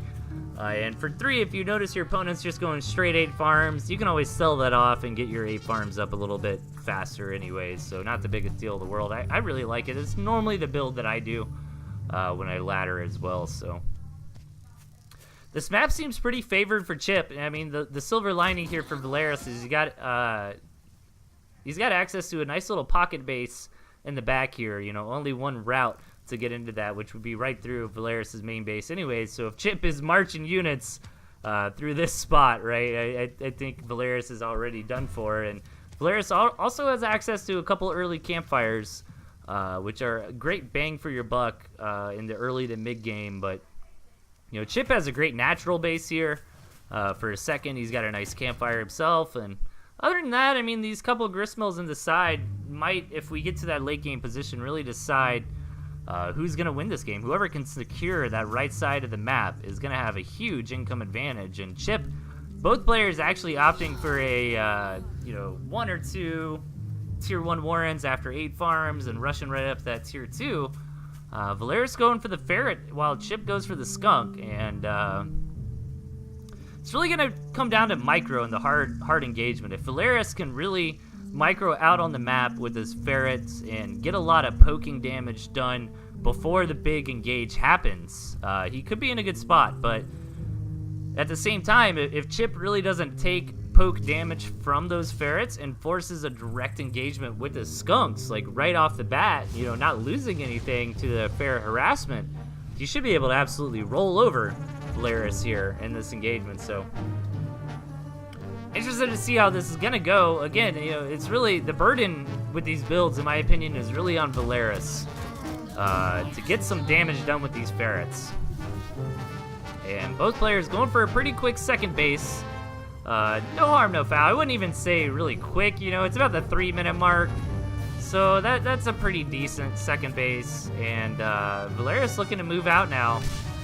He needs to pull just these ferrets up front and try to get some pop shots down. Chip is not in position with his commander, so he loses a squirrel immediately, but that is it. Just loses 1 tier 1 unit so far. And now Valeris is really going to try to push in on this position and force Chip to take an engagement by starting to harass his second base. Sees the skunk, backs out for now without losing anything. Ooh, gets a couple nice pop shots down on these skunks. But not enough to kill it or anything. These pigeons are going to be a very valuable asset here for Valeris to heal everything up. And these toads too, man. If those toads manage to get up on the squirrels of Chip, could absolutely devastate them in a big engagement. But Valeris rounding out his composition with some chameleons here, which is going to give him a lot more power in a big fight than just the ferrets will. And meanwhile, Chip just opting to go straight up to 4 skunks. So, man, lots of pigeons coming out for both players here, but specifically Valeris, man, going up to 9 pigeons. And that kind of makes sense with what he's against here. And now this harassment for these ferrets is starting to get something done. He's managed to kill 2 or 3 squirrels, coming in here now trying to engage, but the toads die before they're able to get anything done. Valeris forced to back out of this position, which I think is a smart move here. Loses 3, 4, maybe 5 tier 1 units, but manages to get out with the rest of everything. And this is going to be a tough cookie to crack here for Chip if he decides to try to push into this defender's advantage of Valeris. So just kind of poking and prodding for now. Actually bleeding off a couple tier 1 units there is Chip, so that's exactly what Valeris needed to stay into this game. And Chip kind of trying to rain down here with the skunk micro. So far so good, man. Getting a lot of gas clouds established. Slowly tier 1 units for Valeris are starting to drop, but those pigeons are absolutely helping, but not anymore, man. At first they were helping quite a bit, but as the squirrels kind of moved more and more away from the pigeons, those gas clouds really kicked in and dealt a ton of damage to the tier 1 of Valeris. So Chip did bleed off a skunk, and he almost lost another one, so needs to be careful about that. And looking at these economies, pretty even, but I love this move out of Chip, man. Just coming home and fully saturating out that second base. If he's got enough army to keep kind of going toe-to-toe, that's going to give him a very good edge against Valeris going into mid to late game of this match here.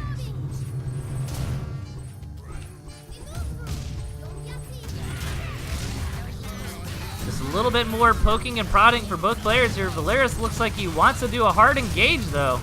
Where are these chameleons? Yeah, they're on the front line. One of them died. The other one sneaks out and manages to live to fight another day. Great turret placement here out of Chip, man. I I can't stress that enough, guys. If maybe you're a newer player or you really like turrets, don't overdo it, man. Just like 1 or 2 turrets is really all you need if they're well placed and can add a ton of value. You don't want to do crazy things like build 4 or 5 turrets. Otherwise, your army might just be a bit too weak. And man, what a crazy match. We got a good round here on our hands, guys, in the semifinals here.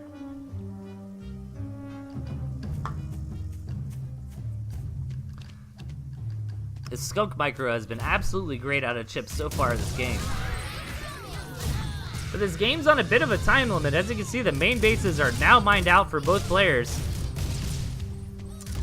And it's really going to come down to who can secure the 3 and 4 o'clock bases, right? I mean, those aren't really easy and obvious for either player. You know, maybe they split the difference and Chip takes the 4 o'clock while Valeris takes the 3, but we've still got a couple minutes till we really get to that phase of the game. I mean, these second bases are still going strong for the time being. But that's definitely going to become a factor soon, and Valeris trying to come around with a flank attack here.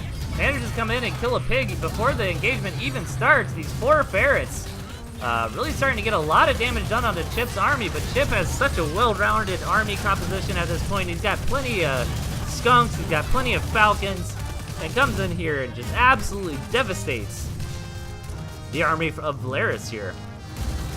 I didn't even notice Chip sneak out those falcons, man. That's added a ton of damage to his army, and those skunks on the front line with 35 HP. Really helping tank and pushes Valeris all the way back into this base. And that's probably all she wrote for Valeris here, as Chip is going to move in this final engagement to seal the deal and knock his opponent out and advance to the finals. Great games. Okay, so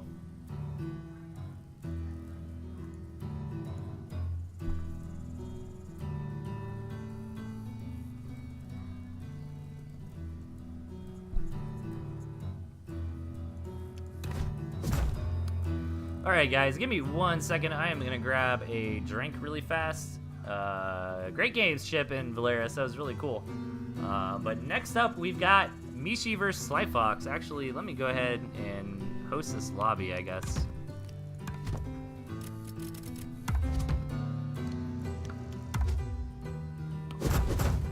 Alright, Mishi versus Slyfox in the semifinals coming up next, guys. I'll be back in like 2 seconds.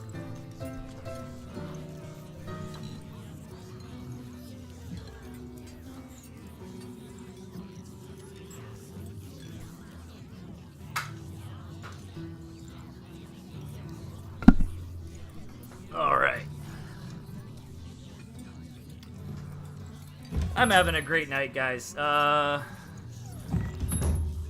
Thanks everybody for tuning in, man. I really appreciate it. I got had a nice, lovely local Jacksonville beer here. Delicious. And enjoying some Tooth and Tail with you nerds.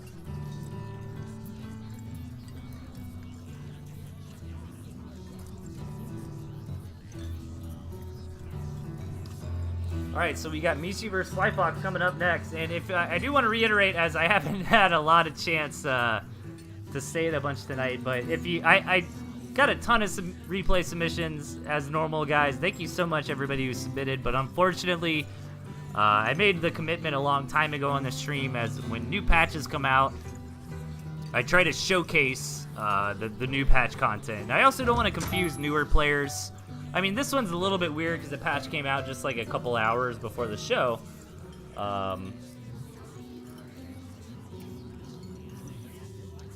We going on to game 2, it says Valeris.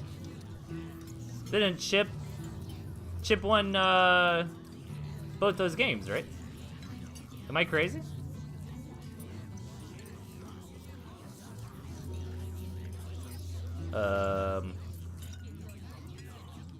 That was 2 games, right? Am I insane, guys?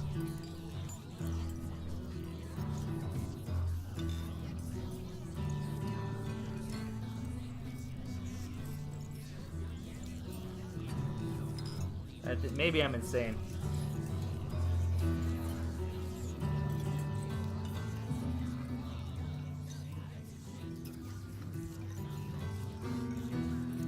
Okay, Delthius, man, you're confusing me, bro. Alright, Delthius, man.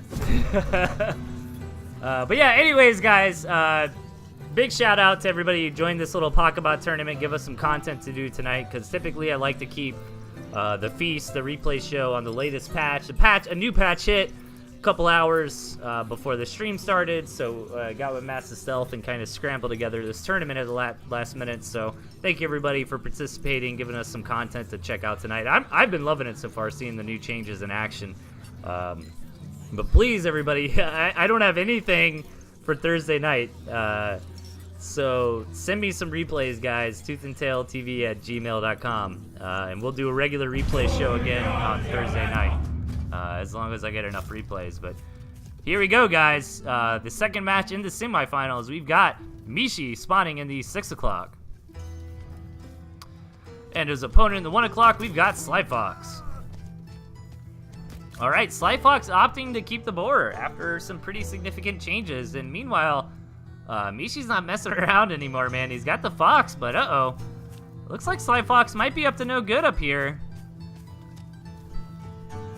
Let's see, he's got 60 food. He comes in and checks out that Mishi's just built Warren. Builds a mole in plain sight of Mishi, forcing Mishi to just kind of react, you know, sell a farm, build a turret. And he might do, yeah, what we saw Pyle do earlier and just kind of bring that mole home.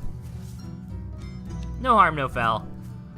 Just a little bit of kind of mind games, a little poke and prodding in the early game, which I love to see stuff like that, man. Like, imagine how boring Tooth and Tail would be if everybody just went 8 farms every game, right, in the early game. I mean, that's cool, that needs to be viable, but I've kind of harked on it before. You know, in any real-time strategy game, there's kind of this triad. There's a lot of triads, to be perfectly honest, but with openings, you know, like aggressive versus safe versus economic openings, and you really want at least one build to be viable in all 3 of those categories, and they kind of counter each other, and then they force, you know, oh, I might have opened up safe, and then I noticed my opponent opened up eco, so now I need to adapt, and it creates a lot of, like, tension and drama in the early game, and otherwise it would just be, okay, well, the first minute or 2, we're just going to get 8 farms, you know, and we definitely don't want that, so cool to see at least little things like that, you know, not necessarily a hard all-in mole push there, but a little bit of mind games, you know, force Mishi off his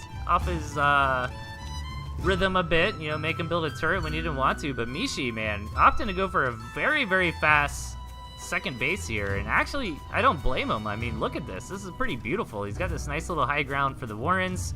I mean, his bases are basically as close as together as they're ever gonna spawn. And he's even got this nice third base here, so I'm a bit worried for Slyfox on this map. Like, yeah, Slyfox has a couple campfires around he can easily take. You can take the space to the right relatively easily, but Slyfox decides he wants to come in here for a big push, reinforcing with a couple moles. But Mishi's already sniffed this out and built a turret or 2 in defense here. And I think Mishi is going to be just fine, but Mishi's units were actually out of position to defend that turret, and it goes down in a heartbeat, but Slyfox lost a mole in the process. Bit of a misstep here, but Slyfox is looking to keep this aggression on and kind of gave Mishi a bit of the runaround. I love this out of Slyfox, moving where the defense is not, and he's got a fantastic angle in here. 1 pig goes down, 2 pigs go down. Slyfox building that gristmill to help tank if he backs up or give him territory if this push lasts long enough, and I feel like Slyfox is in a fantastic position here. He needs to be careful. He doesn't want to overextend. He's got the pigeons to help him heal. He just kind of needs to back up a little bit to this gristmill and reinforce. You know, Mishi's squirrel numbers are finally starting to get up and running, but Slyfox has already done a good amount of damage here. He managed to take out 3 farms. But overstays his welcome a little bit, and Mishi ends up cleaning up the rest of that, which is going to kind of balance the scales now. Mishi's got plenty of an economy on his second base to keep things going, man. I feel like if Slyfox, you know, after he took this gristmill, took these 3 farms, maybe 4 farms, yeah. He kind of overextended while he's taking the 4th, but if, you know, you got the 3 farms off the bat, then you just kind of back up, right, to the gristmill, reinforce, heal up, you know, wait a second, and push again, but Slyfox smelled blood in the water a little bit there and decided to hard commit, and Mishi was able to push him back, and I feel like Mishi's in a pretty good spot this game now because of that, but Sly Fox did manage throughout all the chaos to throw down a tier 3 warrant, so we got Uncle Butters on the way here.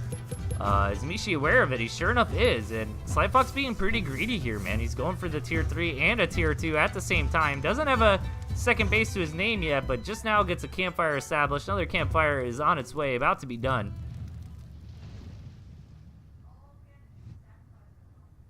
Chip says, if he had left after taking the 4 farms, he would have been so ahead. I know, man. I was just kind of rambling about that a second ago. Dude, I totally agree. Sly Fox pulled off such a good little bait and switch there, man. Kind of pokes into the front, says, okay, you know what? Mishi reinforced this.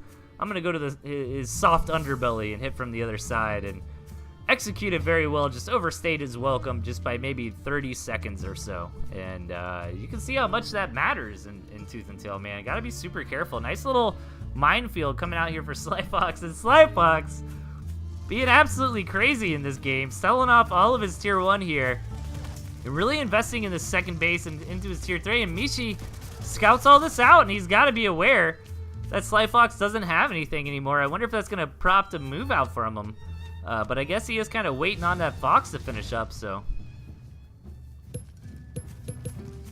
Yeah, okay, so Mishi knows Sly Fox took the space, but doesn't know how many farms are on it just quite yet.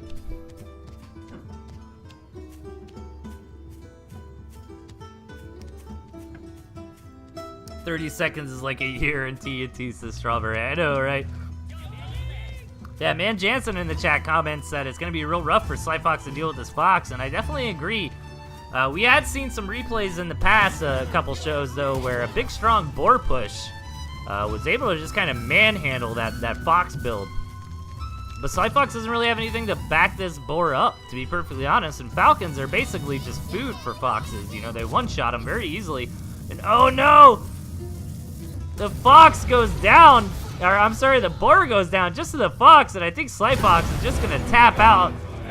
Damn, man. Yeah, what a crazy game 1. Okay, guys, so Mishi is up 1-0 in this semifinals here. Winner is gonna go off to face Chip.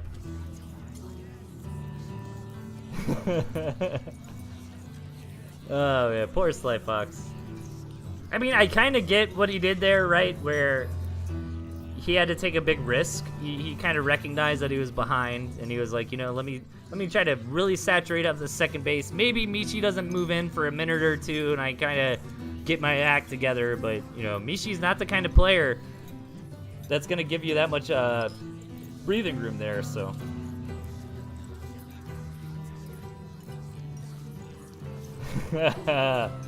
Strawberry with the burns, man.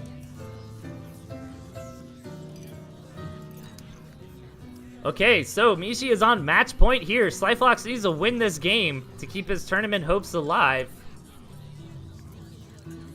Whoever wins this is going to go off to face Chip in the finals. I don't think the bronze match will be streamed.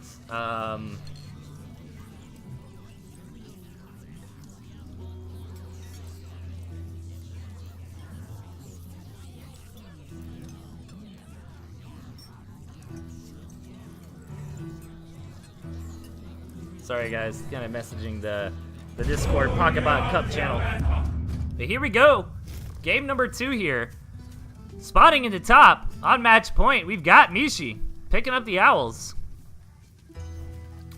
And his opponent in the 3 o'clock, really needing a game here to keep his tournament hopes alive, we've got Sly Fox. And oh no, I love this out of Mishi. Like, this kind of stuff, man, just makes me love competitive games. Like, Sly Fox pivoted to include the balloon because the balloon is such a good answer to the Fox, and Mishi pivoted out of the Fox to the Owls, so the balloon is not going to be anywhere near as useful here for Sly Fox as it could have been if Mishi had that Fox for the tier 3 pick. So, God, I just love meta moves like that. Really cool to see. But not going to work out too well here for Sly Fox, unfortunately, and let's see if anything crazy goes down in this early game. Nothing yet. Sly Fox building a couple proxy mines up here in the front, which are just going to be a little bit annoying for Mishi to deal with. Also going to give Sly Fox some good scouting information on what's happening in the main base of Mishi in the early phases of the game. But Mishi kind of lucking out on this map gen here. He's got 2 expansions just given to him, essentially, in this nice top corner here. Meanwhile, Slyfox, I mean, yeah, you can kind of come down here and expand and take that and a couple campfires, but otherwise, it's going to be very rough for him to expand. I mean, I wouldn't disagree with you if you said really all these grist mills right here are kind of going towards Mishi this game, right? So let's see how Slyfox decides to react. And so far, just building up a couple lizards, maybe looking to apply some early game pressure.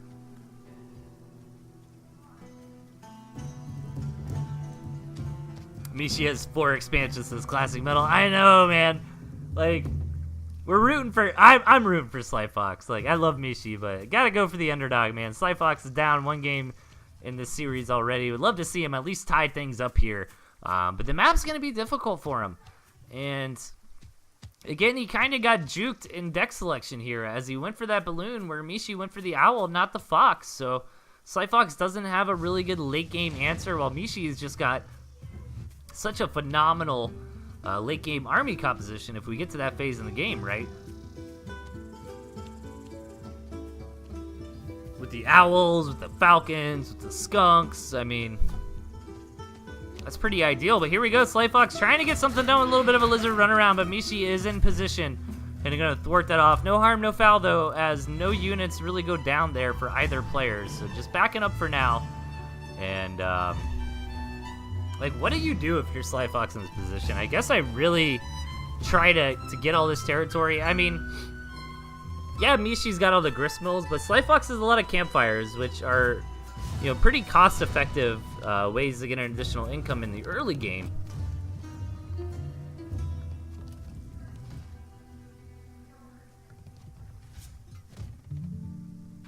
So I'm not so sure, man. I mean, really the best Slyfox can hope for here is some good mine engagements.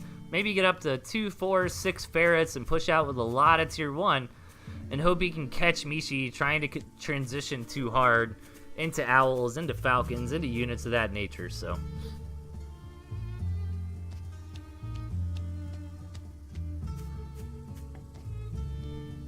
does the map editor still work? It quote unquote works, says Massistealth. Yeah, I agree with you, man, Jansen, in the chat. You know, Mishi can very easily hold these 3 bases and just kind of macro up into owls. It's really on Slyfox this game to get something done. Mishi can just sit back and live large, man.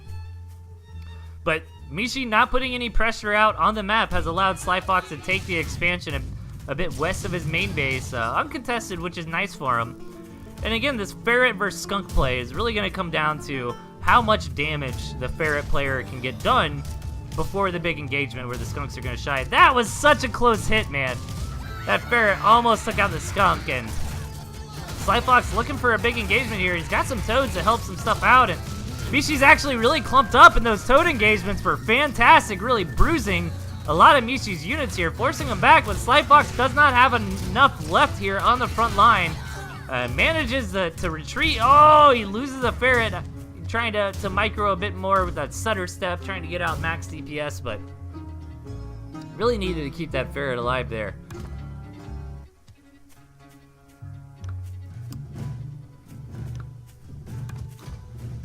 So I don't know, man.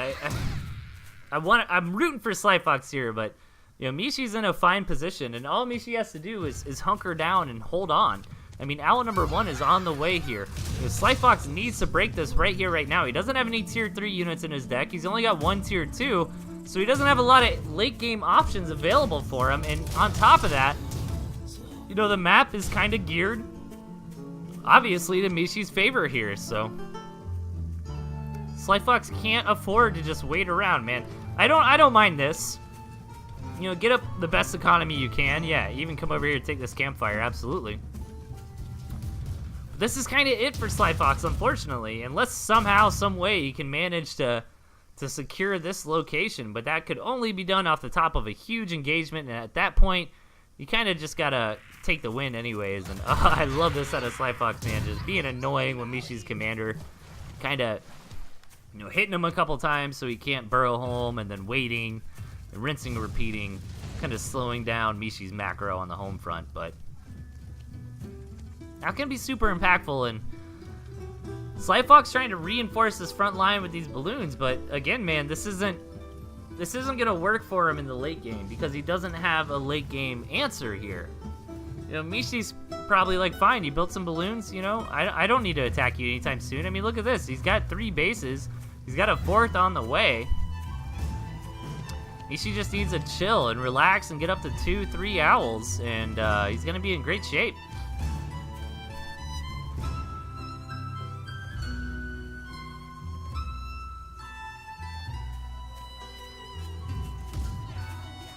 When Slyfox sees the owl, do you think he should sell the ferrets? That's a pretty good question. Yeah, Slyfox hasn't actually been able to come in here and get a scout down on the owls, but love this, man. I didn't even notice, kind of wasn't paying attention for a second, but a huge transition to a lot of lizards here from Slyfox. Manages to take out a base for Mishi, and he wants to go ahead and reinforce this himself. But those skunks are indeed a thing. 4 skunks put out quite a bit of gas here to deal with this tier 1 heavy composition out of Slyfox, and now the owl's out. And it's going to be very difficult for Slyfox from here, but nice really kind of attacking on 2 fronts at once here. Slyfox coming in and getting some good infrastructure damage done and going to run away most of these lizards. Nice little victory here for Slyfox, but he's going to have to get more done than that to take the victory this game. And I mean, man, if you're an owl player, dude, you gotta be loving Mishi's position at this point. Like, this is actually a really cool composition, to be honest. Like, skunk, falcon, owl, right? You got the skunk and the owl on the front to tank. You got the falcons on the back to deal some damage. It seems to synergize fairly well. And Slyfox doing a good job trying to deny this 3rd base, but that's really not the 3rd base that Mishi's taking. Mishi's got that 3rd base in the 10 o'clock position that's getting saturated up. And I'm not so sure if Slyfox is even aware of that at this point. I'll double check after this big engagement, but even fighting under the balloons here, as Mishi just absolutely dominates that, as it was tier 1 running into a ton of skunks and additional tier 1 from his opponents. And I think this might be all she wrote for Slyfox. Yeah, Slyfox is kind of aware of the base in the 9-10 o'clock position for Mishi, as he saw 1 farm off it. But yeah, man, I think Slyfox played fairly well here, but he didn't have a good answer to transition into the late game in his deck composition. And the map is fairly favored towards Mishi.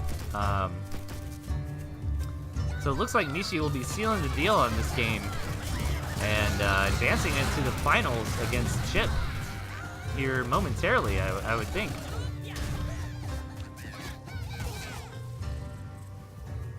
Slyfox holding on for dear life, man. He's got a couple lizards, man. He's wanting to stay in this, make the dream come true. Love to see him sell that tier 2 ore, and yeah, goes ahead and knocks that out, and he's just trying to reinforce the big lizard count right now, hoping Mishi maybe overextends and he can get in there and snipe off some gristmills, maybe win in a base race. Is really what Slyfox is looking for at this point. But here we go, Mishi coming in to move out and identify Slyfox trying to run around. Oh man, beautiful turret placement from Mishi here to prevent this run around. Comes back with his army anyways. Just devastates the remaining lizards from Slyfox, and Slyfox opts to stay in the game for now. But Mishi in a dominating position here. And let's see, manages to get up a few more lizards. Starts another gristmill to hopefully try to help out in this base race. Comes in again. See what he can get done, but this turret is still here. And that's going to be enough to take down the fledgling numbers of lizards that Slyfox is trying to do a run around with.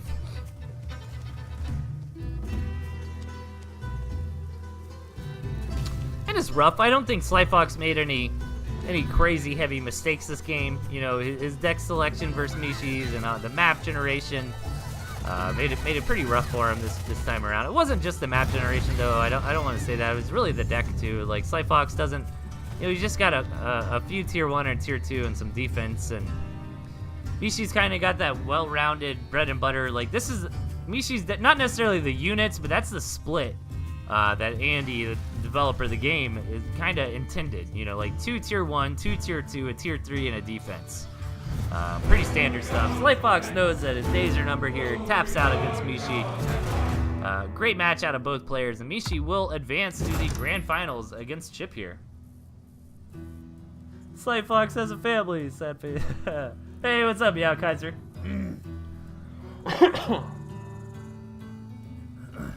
Okay.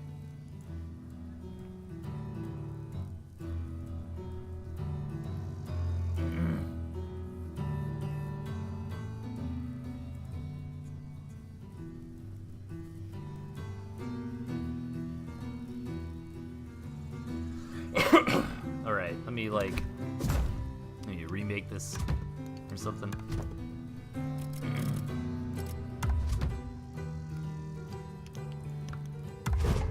Match creation failed.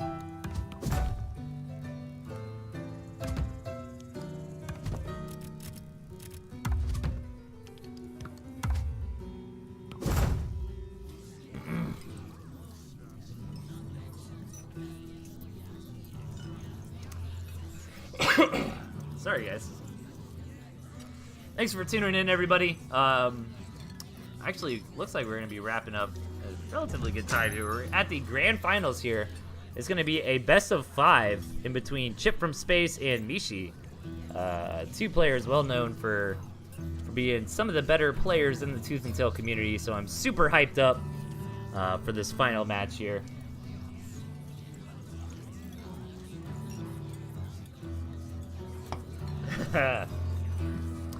Yeah, place your bets, man. Oh, I wonder if I could do like a straw poll.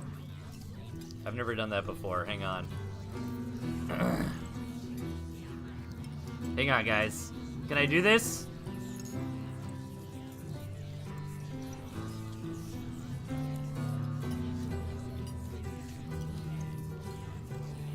Okay.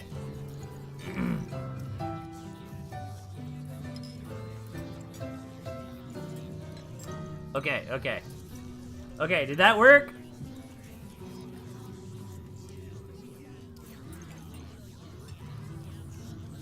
Did that work, guys? I've never done that before. Let me know if that worked. I'm gonna vote. I voted.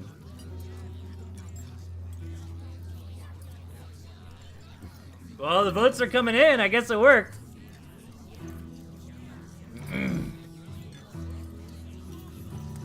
Okay, Chip says let the poll cook for a couple minutes. I'm okay with that. I'm okay with that.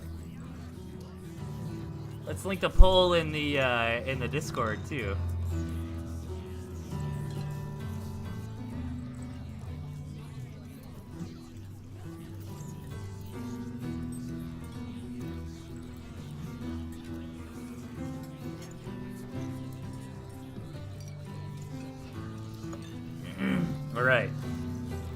All right, let's see what the crowd thinks, man. We got lots of Mishi so far.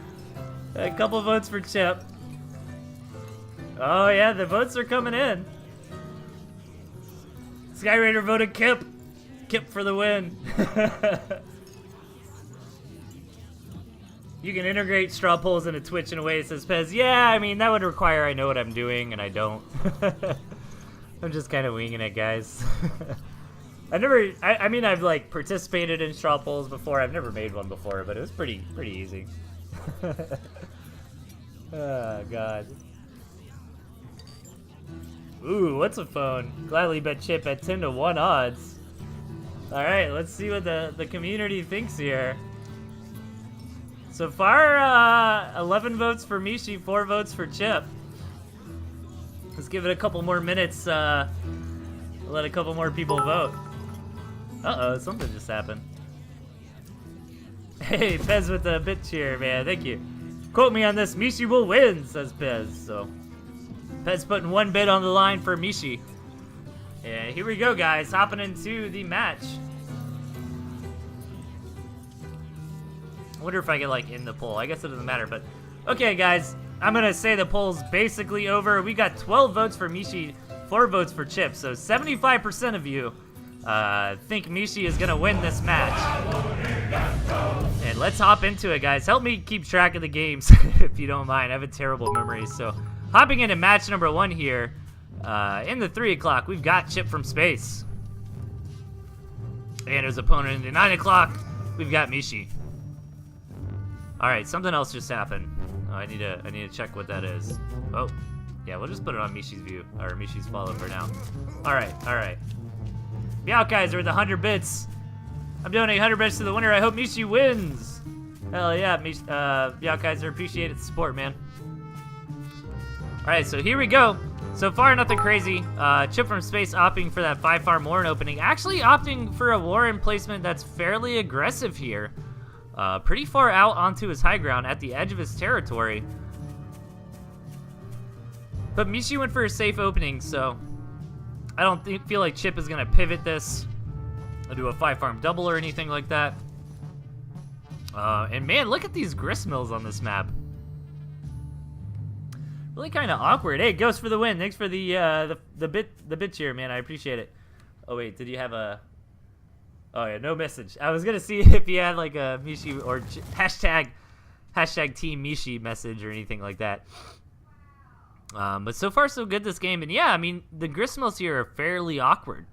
You know, for Mishi to get second base, he's basically gonna have to stomp his way all the way out into the middle of the map, and you know, I mean, yeah, Chip can take this. I feel like they're probably a little bit better for Chip here, right? Like, he's got 3 bases, kind of close enough, and then he can make his choke, like, right here, but he's going to have to worry about the little harassment entrance over here, especially if Mishi gets his Fox out early.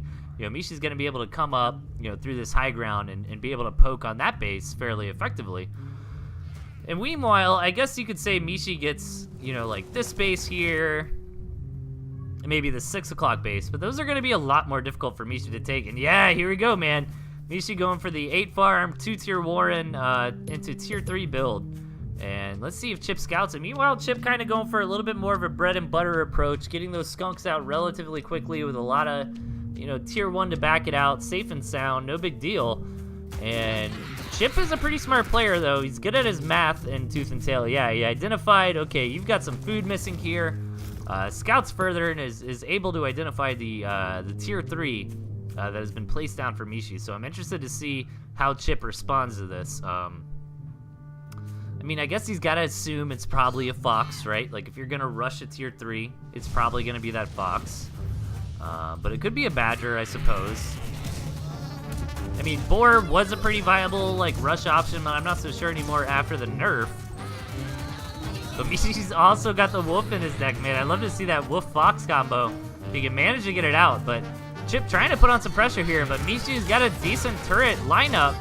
Now the Fox is in the red at the moment. There he goes. He actually sold off a couple turrets. Very bold move here for Mishi while he's under pressure, just to allow that Fox to begin building. That actually might have been a critical mistake here for Mishi. Those turrets were really helping reinforce his position, and he sold off 2 full HP turrets, and that's going to give Chip the momentum he needs to come in here and slam this down. These skunks doing a great job dealing damage and tanking on the front line with the pigeons. Chip successfully placed down a couple turrets with that proxy gristmill, and I think this is just too much for Mishi here. Fantastic push from Chip. You know, he had, you know, really, this is a great game for your notepads. You know, if you've been frustrated with tier 3 rush builds, I mean, Chip absolutely dominated the tier 3 rush in this game, and really showed you how it was done. So, wow.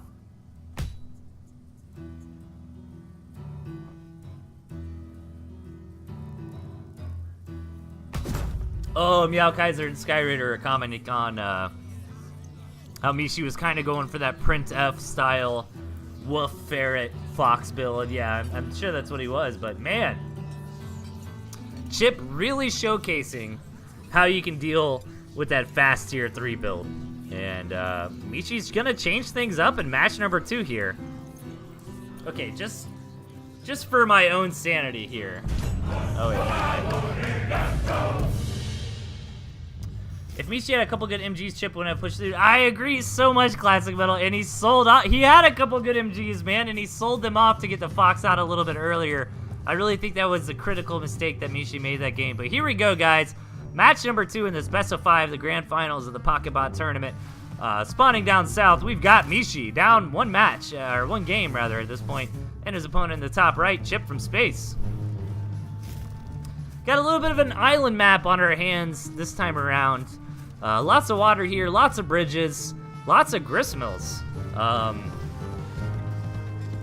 the map gen turned out a bit more in Mishi's favor this time around. You know, Chip didn't get totally screwed here. He's got a nice second base he can take pretty easily. He's got a couple campfires right here and a decent third base, and hell, even this campfire up top. So, but the problem is, if you split the map like this, right, where you say like Chip gets all this stuff, and Mishi gets all the other things, those 4 additional gristmills. Obviously, that's gonna go to Mishi, but any one of these gristmills here is gonna be very difficult to defend, as they don't have any room around them to place any structures, to place any, you know, defensive warrens, anything like that. I mean, maybe Mishi can take advantage of a couple of these islands in the middle of the lake here, throw down a turret or two. Interesting, Mishi actually opened up with a very fast turret. That's not normally seen. Maybe he was expecting aggression out of Chip and just wanted to be safe. Yeah, sells that off. Let's see. And he's going to go for a quick Falcon play. Meanwhile, Chip is opting to go for that quick skunk. So, I'm going to see who wins in that engagement. You know, handful of squirrels and skunks versus a handful of squirrels and falcons. And on paper, your knee-jerk reaction is to say, well, the falcons are going to win, right? Because skunks can't hit up. But if the skunks do enough damage to take out the squirrels of Mishi, then those falcons are going to be exposed, and Chip squirrels are going to run all over them. So I'm not so sure how that works out. Like, I remember I was really surprised when I realized like 12 chameleons versus 12. I'm sorry, 12 chameleons, right? 12 squirrels and 2 chameleons versus like 12 squirrels and 2 falcons. The chameleons actually win, and it's a bit counterintuitive, but it's just because of the amount of damage they tank and deal to the enemy squirrels that the falcons are no longer well protected. And I'm wondering if that same principle kind of applies in Falcon versus Skunk or not. But man, Mishi being very careful, very conservative this game around. You notice he sensed a little bit of aggression out of Chip earlier on and built a turret. He sensed a little bit of aggression just there and built a mole, sells it off, but now he's building another mole. And I love this out of Mishi. He really planted his flag down on this map and started claiming this territory over here to the left, which he absolutely has to do here, man. Otherwise, he might get boxed in, and Chip this time around is going to be the one going for a fast tier 3. Not a stupid, crazy fast tier 3 like Mishi did in the last game, but still a pretty quick tier 3, right? Like, you know, Chip got out a good amount of tier 1, a little bit of tier 2, and then went into tier 3.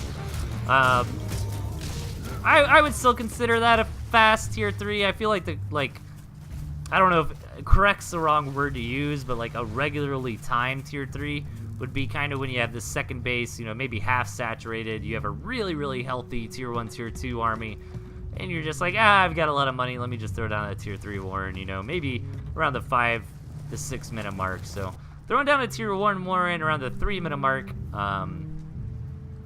is pretty good. It's a little quick. It's not a fast tier 3 by any stretch of the imagination, but not like a regularly timed, I'm just gonna evolve my army to the tier 3 phase of the game or anything like that, if that makes sense. But interesting response coming out of Mishi here, man. Just opting to go for a lot of economy and a lot of falcons.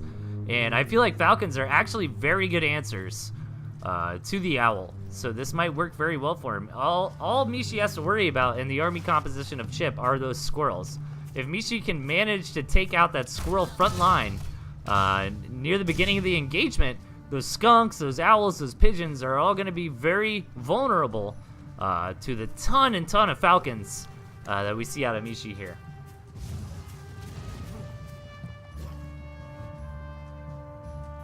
Andy nerfed Swift while you were gone. I know some players that would be really happy about that. I like Swift, man. I think it's fine. I'm not the biggest lizard guy in the world. I actually do. Like, I did get into lizards pretty hard maybe a month ago or something. It was a lot of fun. But, man, Mishi throwing down the double owl here. Chip's got one owl out, and now he's looking to move out. And this is kind of rough. Like, I don't know, man. It's hard to call. Because you have really... Yeah, I feel like with these turrets here, Chip cannot push into this. Like, if Chip pushed into that, Mishi would definitely win it. Especially with all this natural environmental defense outside of his base, right? All that water, it's going to be very beneficial for him. Hey, Best Sequoia NA, just here at 101 bits. Thank you so much, man. If you guys aren't aware of Best Sequoia NA's Tooth and Tail League, man, definitely check that out. If you're in the chat, man, go ahead and plug that and link that, man. I always try to mention events and stuff going on, and I think they're in their final week, or the final week just finished up, or something like that. I think that's still ongoing in the final week of the Tooth and Tail League. So check out Best Sequoia NA's channel, guys.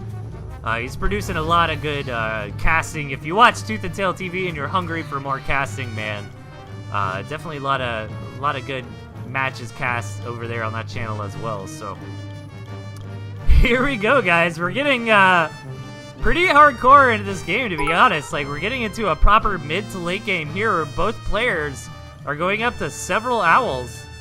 And final week ends tonight, says Swifty. Awesome. Valeris and Meowkaiser with the bits, man. Thank you so much. You guys are awesome.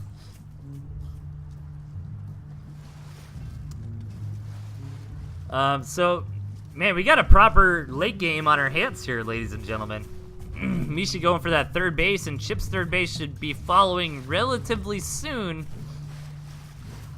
But overall, I mean, I kind of like the army composition out of Mishi a bit better here, right? Like, the Skunks are cool, but the Skunks are kind of like this very, very powerful in the early to mid-game unit, and might taper off a little bit in the late game. Correct me if I'm wrong in the chat about that, but I feel like when you get to this phase of the game, man, having a ton of Falcons might be better off for you. But I guess, like, I don't know, like, they both serve their purposes. I mean, I guess if it's just going to be like mice fighting mice, you know, both player resisting a hard engagement, the Skunk is going to be very valuable. Just double checking that no units actually get bled off by the mice harassment. But I feel like if that big engagement actually happens, you know, having more Falcons is going to be more valuable. Skunks are really good against mice, says Slightfox. Yeah, I just thought about that after I said that. I was like, well, yeah, I think in the hard engage, the Falcons are going to do better. But in the kind of poking each other with mice, the Skunks are going to be better. But here we go. A bit of a hard engage, a little bit of missed micro there from Mishi, allowing his Falcons to go up on the front lines. You really want those tier 1 units and those owls up on the front line. You want that owl up on the front line just long enough for it to tank some damage, get down to maybe like 20% HP before you pull it back. You know, you definitely do not want to lose the owls, but you want to take advantage of that HP pool that they have. And Mishi wanted to go over there and flank attack with the Falcons onto Chip's third, but Chip putting on the pressure here makes Mishi think twice about it. And man, that would be a great play out of Mishi here. You know, that's a pretty ballsy base out of Chip, to be perfectly honest, at 4 o'clock. But it makes sense because he needs a third base, and yeah, the base that he just took down, I mean, that's very, very contestable. Falcons moving out of position here to try to take out that third base. Meanwhile, Chip realizes this and tries to move in for the big front attack. The Falcons do manage to take out third base of Chip and come back in time, and Chip wasn't able to get much done there.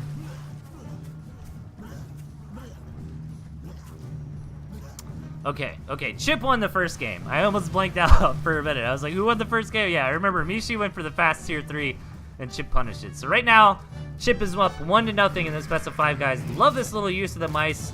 Running around to the flank and just getting some damage onto the main base of Mishi. He's going to be able to get that gristmill, which isn't the biggest deal in the world, but it is going... Ooh, maybe not. Wow, Mishi's mice actually get over there in time to clean it up. Mishi going up to 6 owls.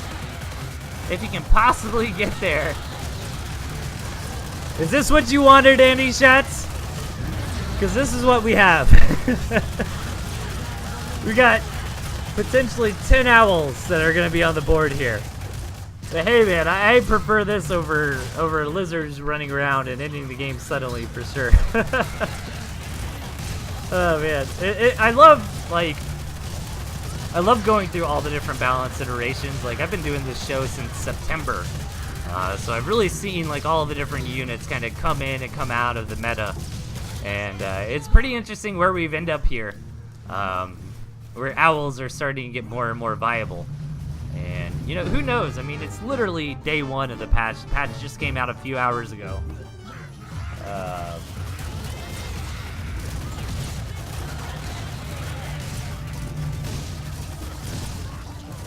Shifty thinks Owl is middle tier 3 right there with Fox. Pillow 8 makes a good point saying if it wasn't Owl versus Owl, we'd kind of be able to interpret how good the Owl is a bit better there. You think Fox is mid tier 3? Man, I've always been under the impression Fox is like a top tier 3, but... Alright, if Fox is mid tier 3, then what's top tier 3? Is it Badger? I guess it would have to be Badger, right?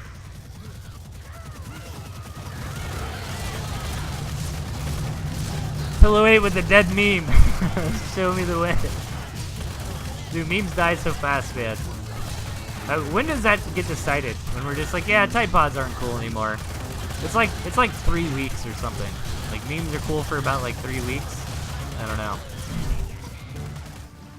Woof is still cool though, right, guys? Man, I've been slacking on my emote. I was in the process of trying to make a Woof emote for my subscribers. I need to get back. I need to coordinate more with Glorious AFB, man. I kind of flirted with him with the idea of helping me out with my emote production. But I definitely want to still get that out to you subscribers at some point. I do apologize I don't have that done yet, but kind of so far a little bit back and forth this game, but I feel like Mishi is winning the war of attrition here. You know, denying the real story of this game, I felt like, was when Mishi brought his Falcons over and took out this base that existed for Chip, because Chip really needed that economy. And the way that this map is kind of geared, it's difficult for him to take any expansions. You know, he has to take this base right here that they're fighting over as an expansion, but as you can see, it's way too contestable. It's kind of right there on the front lines. And now Chip is down to no economy. If you are a new player wondering why he's not starving, the pig count there doesn't count campfires. It counts in the gristmill number to the left. So Chip had a campfire still up and cooking, but that's gonna be it, man. Mishi takes the game after a later macro owl style play, which was pretty neat to see, and that's gonna tie it up 1-1, guys.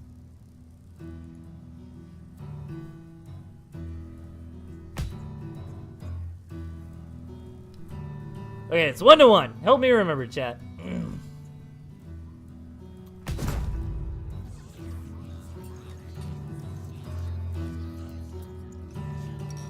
Flirting with glorious AFB, eh?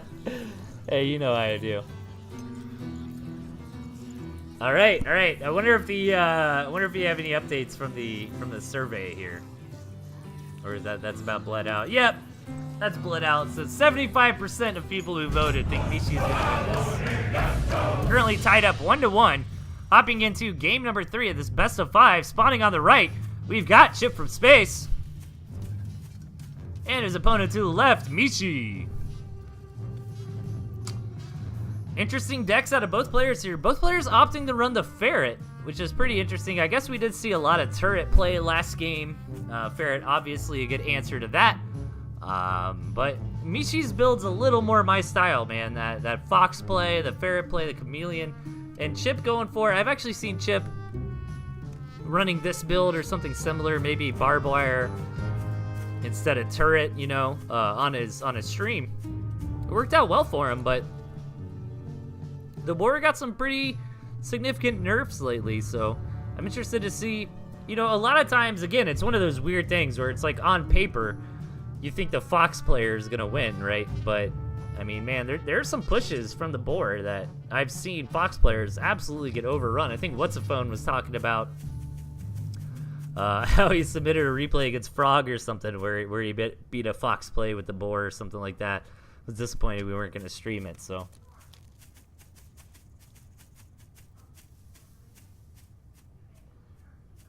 We got a Fox fanboy here. Yeah, no, I'm pretty transparent that I'm a Fox fanboy, dude. I've been a Fox fanboy since the game launched, and I don't know. I've always been really attracted to those like high risk, high reward, super micro intensive, you know, kind of units, and I feel like Fox is kind of like that. Hang on, yeah, we got Swifty saying Badger's the best, then the Fox, then the Boar, then the Owl and the Wolf. Yeah, something like that maybe. fox emote. Yeah, dude, I was thinking about a fox emote. I was thinking about like a fox with sunglasses on it would be cool. I have two. Okay, so I have two emote ideas. One is a wolf emote because everybody makes fun of the way I say wolf, and then the other one is like a fox with sunglasses, kind of with that like deal with it type face. But I think by popular demand, people want the wolf emote more. Yeah, see, look at that. Mia Kaiser with the wolf emote, yeah. So.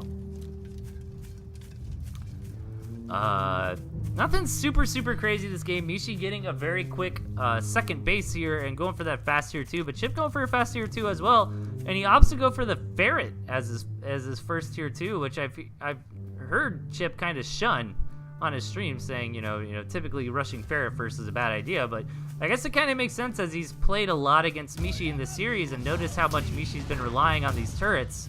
He's like, you know what, bro? If you're gonna keep trying to turret me, man, I'm gonna go for these ferrets and see how it works out. And he might be able to make something happen here before these chameleons get into position and kind of brute force through this harassment-oriented army of Chip. But this Gristmill gets down for Chip, which is gonna be huge. It's gonna prevent Mishi from building any more turrets in front of those Warrens. It's also gonna allow Chip's units to heal up and even allow Chip to build a couple turrets of his own if he really wants to. And he's coming out with some pretty hardcore aggression here. Let's see if it works out. So far, so good as far as micro is concerned from Mishi, but Mishi deciding, I got my chameleons, I'm gonna hard engage here. And he's engaging into the Warrens of Chip, though. The two chameleons do fall. Didn't quite get enough damage on it. Very convincing victory there for Chip.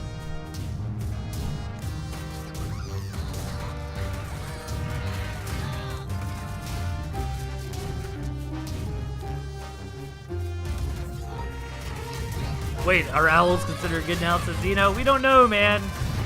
The patch just hit a few hours ago. That's gonna be it, man.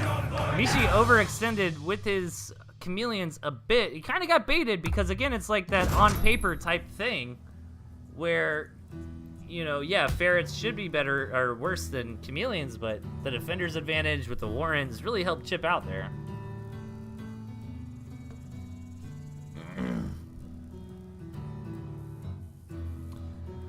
Okay, so Chip is up 2-1 in this best of 5 here, guys. This could very well be the last match of the night.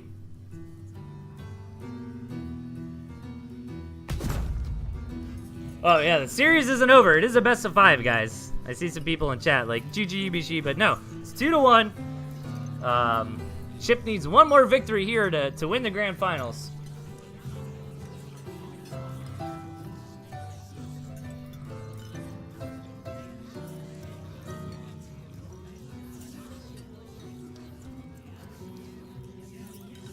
Both players opting for the boar. Actually, very similar decks coming out here.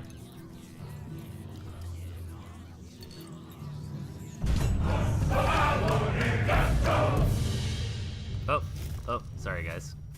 Okay. Spawning, what is that, about the 8 o'clock position, we've got Chip from space. And his opponent in the 1 o'clock, we've got Mishi. Chip is currently up 2-1 in this best of 5. If Chip wins this game, that is it. He wins the Pocketbot tournament. Meanwhile, Mishi needs to win this game and the following game to take the victory here. And yeah, kind of the core of these armies are the same here, right? Like both players opting for Squirrel, Ferret, Falcon, Boar, but a little bit of pivoting here on the defensive structure choice and the second tier 1 choice. This mole choice out of Mishi might come into play fairly heavily. We've seen a lot of success tonight with kind of like mole squirrel versus just squirrel, right? And if Mishi gets up, 12, 15 squirrels, let's say Chip goes for like a 2 tier 1 Warren into a tier 2, Mishi goes straight 15 squirrel, reinforces with a couple moles. He could possibly catch Chip off guard and win with a bit of an overwhelming push there. That's a lot of speculation for this point in the game. So far, we're going to have to see where these guys want to progress, who's going to be the first one to take a tier 2, if we're going to get kind of in that tier 1 chicken phase of the game, or if somebody decides to expand. And this map is tiny, dude. Holy crap. Like, look at this, man. The territories are almost touching here. And lots of gristmills here too, and both players have access to at least 2 or 3 expansions, or bases total, I suppose. And there's an extra gristmill on the map. I would say maybe this one, you know. These 3 gristmills obviously go to Chip. You know, these go to Mishi. Extra campfire, extra couple campfires on Mishi's side of the map, though. And Mishi is the first one to go down for a tier 2, but Chip, he's going for it, man. He's YOLOing into that tier 3 Warren, which gets immediately scouted by Mishi. So I'd love to see what Mishi's response is here. Does he sell off his tier 2, go into a tier 3 of his own? Or does he try to push in for a big attack when he gets his falcons up and with some squirrels and then a couple moles? That looks like what Mishi wants to do here. And I feel like Chip can hold this off with a couple good turrets. As you can see him, he goes ahead and places now. He could have probably waited a little longer before placing those turrets, but that's fine. Obviously, it's easy for me to say that when I have this omnipotent view of the map, right? But here we go, Mishi moving out right here, right now. And yeah, gonna reinforce these moles and try to come in for a big attack. Well, Chip has 180 food wrapped up into that boar. Gonna take advantage of the high ground vision of this falcon to try to, I was gonna say chip away at these turrets here. Manages to get a couple of them, but lost a mole, lost a falcon, lost a lot of his army there. Chip with a phenomenal hold, in my opinion. And gonna be able to get this boar out safe and sound. That's gonna put Mishi in a bad spot. I wonder if he's expecting the boar, or maybe he thinks it's a fox. I don't really see Chip playing with a fox super often. I think lately Chip has mainly been playing with the boar. So if Mishi's been kind of keeping up with Chip's stream, he's probably going to be aware of that. But Chip's not normally the type of player to go for that, you know, 8 farm, 2 tier 1 into tier 3 build. As we saw Mishi try to get away with earlier this series, and he would have got away with it too, man, if he didn't sell off those couple critical turrets. As you can see in that hold from Chip, man, those turrets made all the difference. And Mishi going to try again before this tier 3 is out, but I'm not so sure if it's going to work for him. Nice little abuse of the high ground vision granted by the falcons here. Going to manage to take out, actually, almost gets 2 pigs, but the pigeons come in just in time to start healing, but gets a pig, gets a warren relatively for free. But the boar is out here for Chip, and that's going to trigger Chip to move across the map and try to end this game. Nice little stutter step micro. That was pretty cute from the flamethrower here, but here we go, the boar coming in. Let's see how much the nerfs mattered. It doesn't seem to be super much, but Mishi's starting to push this back a little bit. Those falcons are doing wonders for Mishi, and unfortunately Chip was not able to target those falcons down. And those falcons really at low HP, really threatening the life of that boar. Makes Chip decide to move out for now. And Mishi holds for the time being. Now, Mishi does have this campfire, but I don't know, man. If Chip's just kind of got to hang out, maybe take a second base, get up some falcons of his own, and he should be in a good spot. I mean, 4 falcons versus a boar and a few more squirrels on the side of Mishi. Nice little micro here with the falcons, but Chip's not going to let that happen forever. He's going to start moving these squirrels a bit higher up, using that long range from the flamethrower to harass that gristmill for free. But the big engagement comes in, and Mishi actually devastates that army. These falcons proving to be a very good answer to the boar, even in a direct engagement there.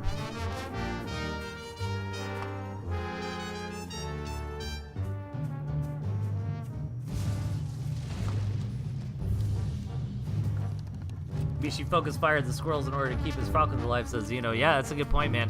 Mishi actually did a very good job keeping his falcons alive during both those fights there. And put him in a decent position, but now we're kind of getting scrappy as we're at the 6-minute mark almost now, and both players just now are starting to take second bases here. So this is kind of rough, you know? Both players' economies kind of went very down, as you can see from the income graph. Mishi benefited for a long time off this campfire up here. He's still getting a little bit of value from it, but it's going to end here soon. And we might be in a little bit of a lull this game, as both players need to kind of sit back and macro up. And really what they're doing, if you notice here, if you find yourself in this phase of the game, is they're constantly scouting the second base of one another to kind of determine how many farms their opponent is taking, right? And they're really trying to match to the best of their ability how many farms they've taken, you know, because you don't want to build too little farms and the economy of your opponent outdoes you. You don't want to build too many farms and you just get rolled over by units. So a little bit of a balancing act there. And if you notice, both players are taking basically the same amount of farms as one another, you know. They both had 4 for a good bit there. Now Chip just took a 5th. I would imagine Mishi takes one here shortly. But Mishi, I like this a lot. It looked like he downgraded on his tier 1 a little bit to get out a few more Falcons, which makes sense against the army composition that he's facing here. Man, because those Falcons did a lot of work to that boar. And with some good micro here, Chip trying to come in here and harass is not going to get a lot done. And I love that turret there, by the way, to give him a nice little retreat spot that's on the front line that he can kind of juke and jive back and forth to. Hey, but slowly, Chip is starting to get some damage on this Gristmill. If that Gristmill died for Mishi, that would be absolutely game over. So Mishi really needs to be top of this Falcon micro and not let that happen. But Mishi's starting to build some moles. I think he's ready to end this game. Typically, you only build moles when you are ready to use them. Hey, here we go. Mishi's starting to walk around the turret of Chip, trying to back up a little bit, make sure that extra mole bro gets in here safely. And here we go, coming through an angle where the turret is not going to help Chip out. Comes in for a minute, but decides to pull back for now. I don't blame him, man. I mean, this is a big match here. If you know, Mishi doesn't want to make the wrong move and throw the game, but Mishi's gonna hard commit here. The board goes down. No longer affects flying units though, and that was exactly the engagement that Mishi needed to come back into this game, and that should be all she wrote for Chip. And we're gonna go to match number 5 here shortly in this grand finals of the Pocketbot tournament here.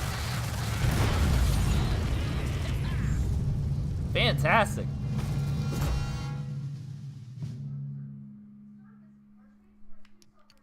Yeah, the ace match. Here we go, guys. This is for all the marbles.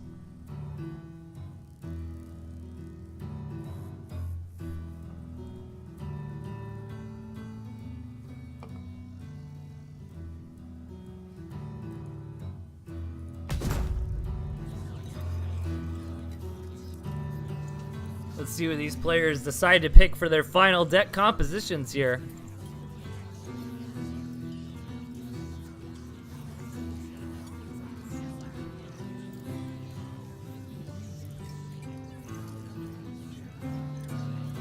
MLG ace match, says Ghost.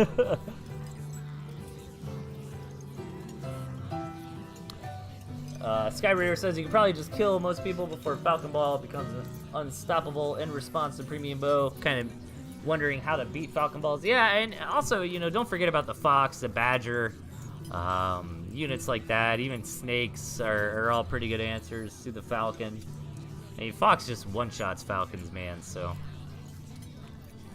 All right, let's see what they decide to go for here. Chip thinking about his last... deciding what he wants to go. I would have loved to seen some Badger play, but no. Chip looks like he's deciding to go old school Chip here. Now debating on what he wants to do. Looks like he wants to go for that Badger play. Interestingly enough, Mishi is also opting for that as well.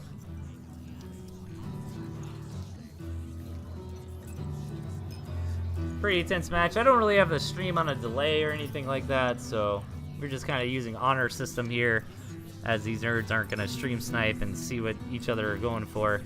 But Chip putting on the final touches to his build here. And we're going to hop into it, guys. Match number 5, the last match in the grand finals of this little impromptu Pocketbot tournament. Spawning in the 6 o'clock position, we've got Chip from space. And his opponent in the 1 o'clock, Mishi. All right, pretty similar builds here again, right? Like the 4 core units exist for both players here. The Squirrel, Pigeon, Badger, Turret. You know, little differences. Mishi opting to get those lizards in there for some runaround capabilities, some more mobility on the map. And, you know, Chip going for that Skunk Falcon combo that we've seen be pretty effective. And overall, this map isn't terrible for either player, right? I mean, my big judge after casting, God, must be like 100 hours of Tooth and Tail at this point. Like, the big thing is the second base. Like, as long as both players have reasonable access to their first expansion, you know, I'm not really going to cry about the map balance, right? And as you can see, Mishi's got a couple first expansion options, and Chip's got a decent first expansion option. And, you know, Chip's going to have to come out a little bit on the map and try to get this position for his third base, which might say, okay, maybe he can take this as his fourth if he's able to secure that. But overall, Mishi does have the better spawn here, as he's got 3 expansions just pretty given to him on the outside of the map. But Chip didn't get totally boned here. I don't want anybody to be under that impression. It's just going to be a little more difficult for Chip, as he's going to have to secure this 9 o'clock portion of the map if we get to that later phase of the game. Now, the reason I say, you know, as long as both players have reasonable access to a first expansion, the map isn't super unbalanced, is because 9 games out of 10, that's really what it comes down to, man. 1 base, 2 base play is normally where it goes.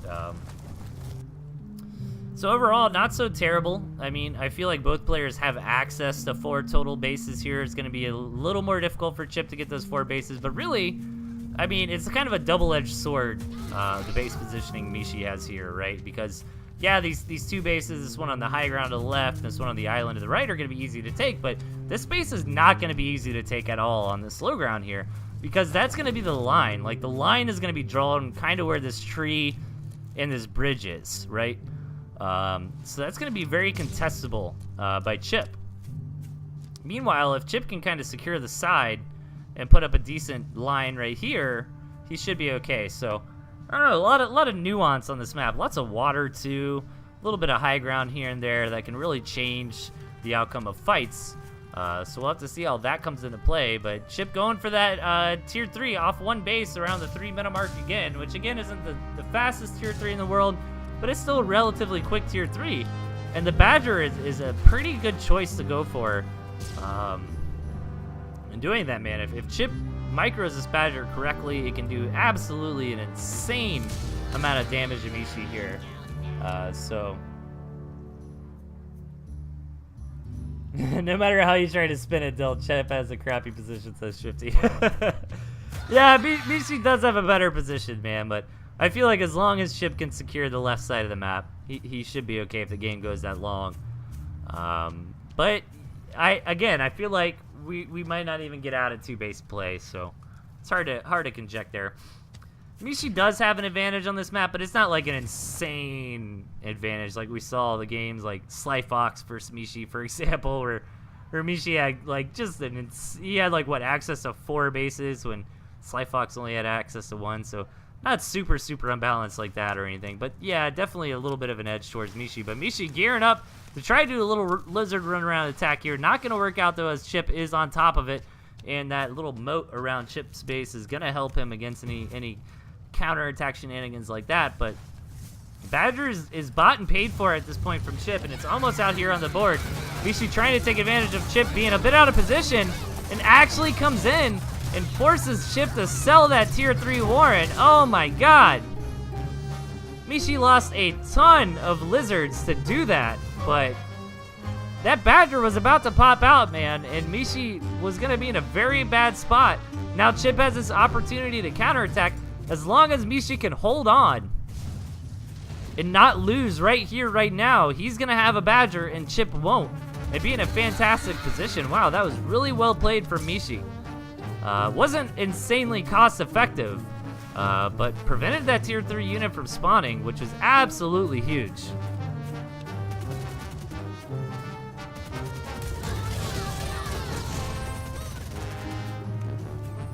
Alright, Mishi is out, or the Badger's out on the board here for Mishi.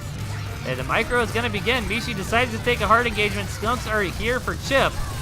But let's see how much they come into play. Actually, Chip looks like he's winning this fight fairly well, up until the point where the Badger is nice and wound up. And Micro Bull by Mishi needs to be careful. Goes down to 1 HP and dies. That could have been exactly what Chip needed in this engagement. And that might be all she wrote for Mishi. He needs to sell off that tier 3 unit and tier 3 Warren and get production going again on his tier 1 to be able to stay in this game, I feel like. And man, if only Chip could see what we can see. He's so far ahead right now. He really needs to push in and seal the deal. And sure enough, he's coming up here, right now. Chip has great game sense. And seeing if he can make this happen. Oh, Skunk on the front lines goes down. And only one Skunk remaining here for Chip, but it seems to be enough. And I don't think Mishi's got enough to deal with this. And it looks like Chip is going to win this match. And what was that about? See, that's what I was saying. Like, yeah, the map looks a little bit unbalanced, but 9 out of 10 games, man, don't go past 1 or 2 bases. And we saw there that Chip made it work just off 1 base and wins the Pocketbot tournament, so.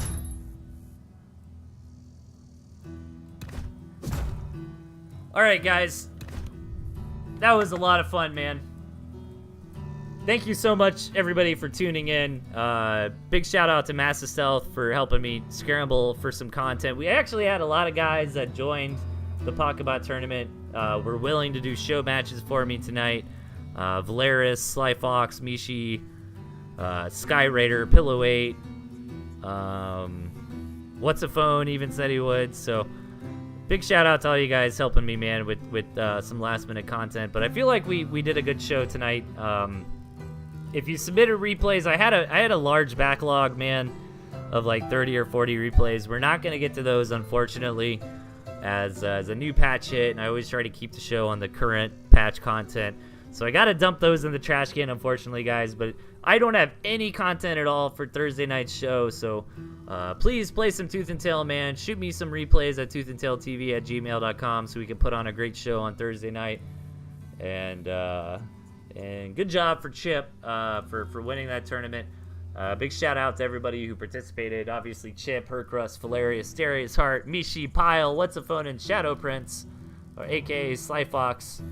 You're all the real MVPs, man, giving us some content for the show. So that's going to be it, guys. I think that is it for the show. And we don't have any Tooth and Tailers going on at the moment. So let's go say hi to my wife, guys, and we will see you all back on Thursday. You're all a bunch of beautiful nerds. Have a good night, and we'll see you all then. Take care, everybody.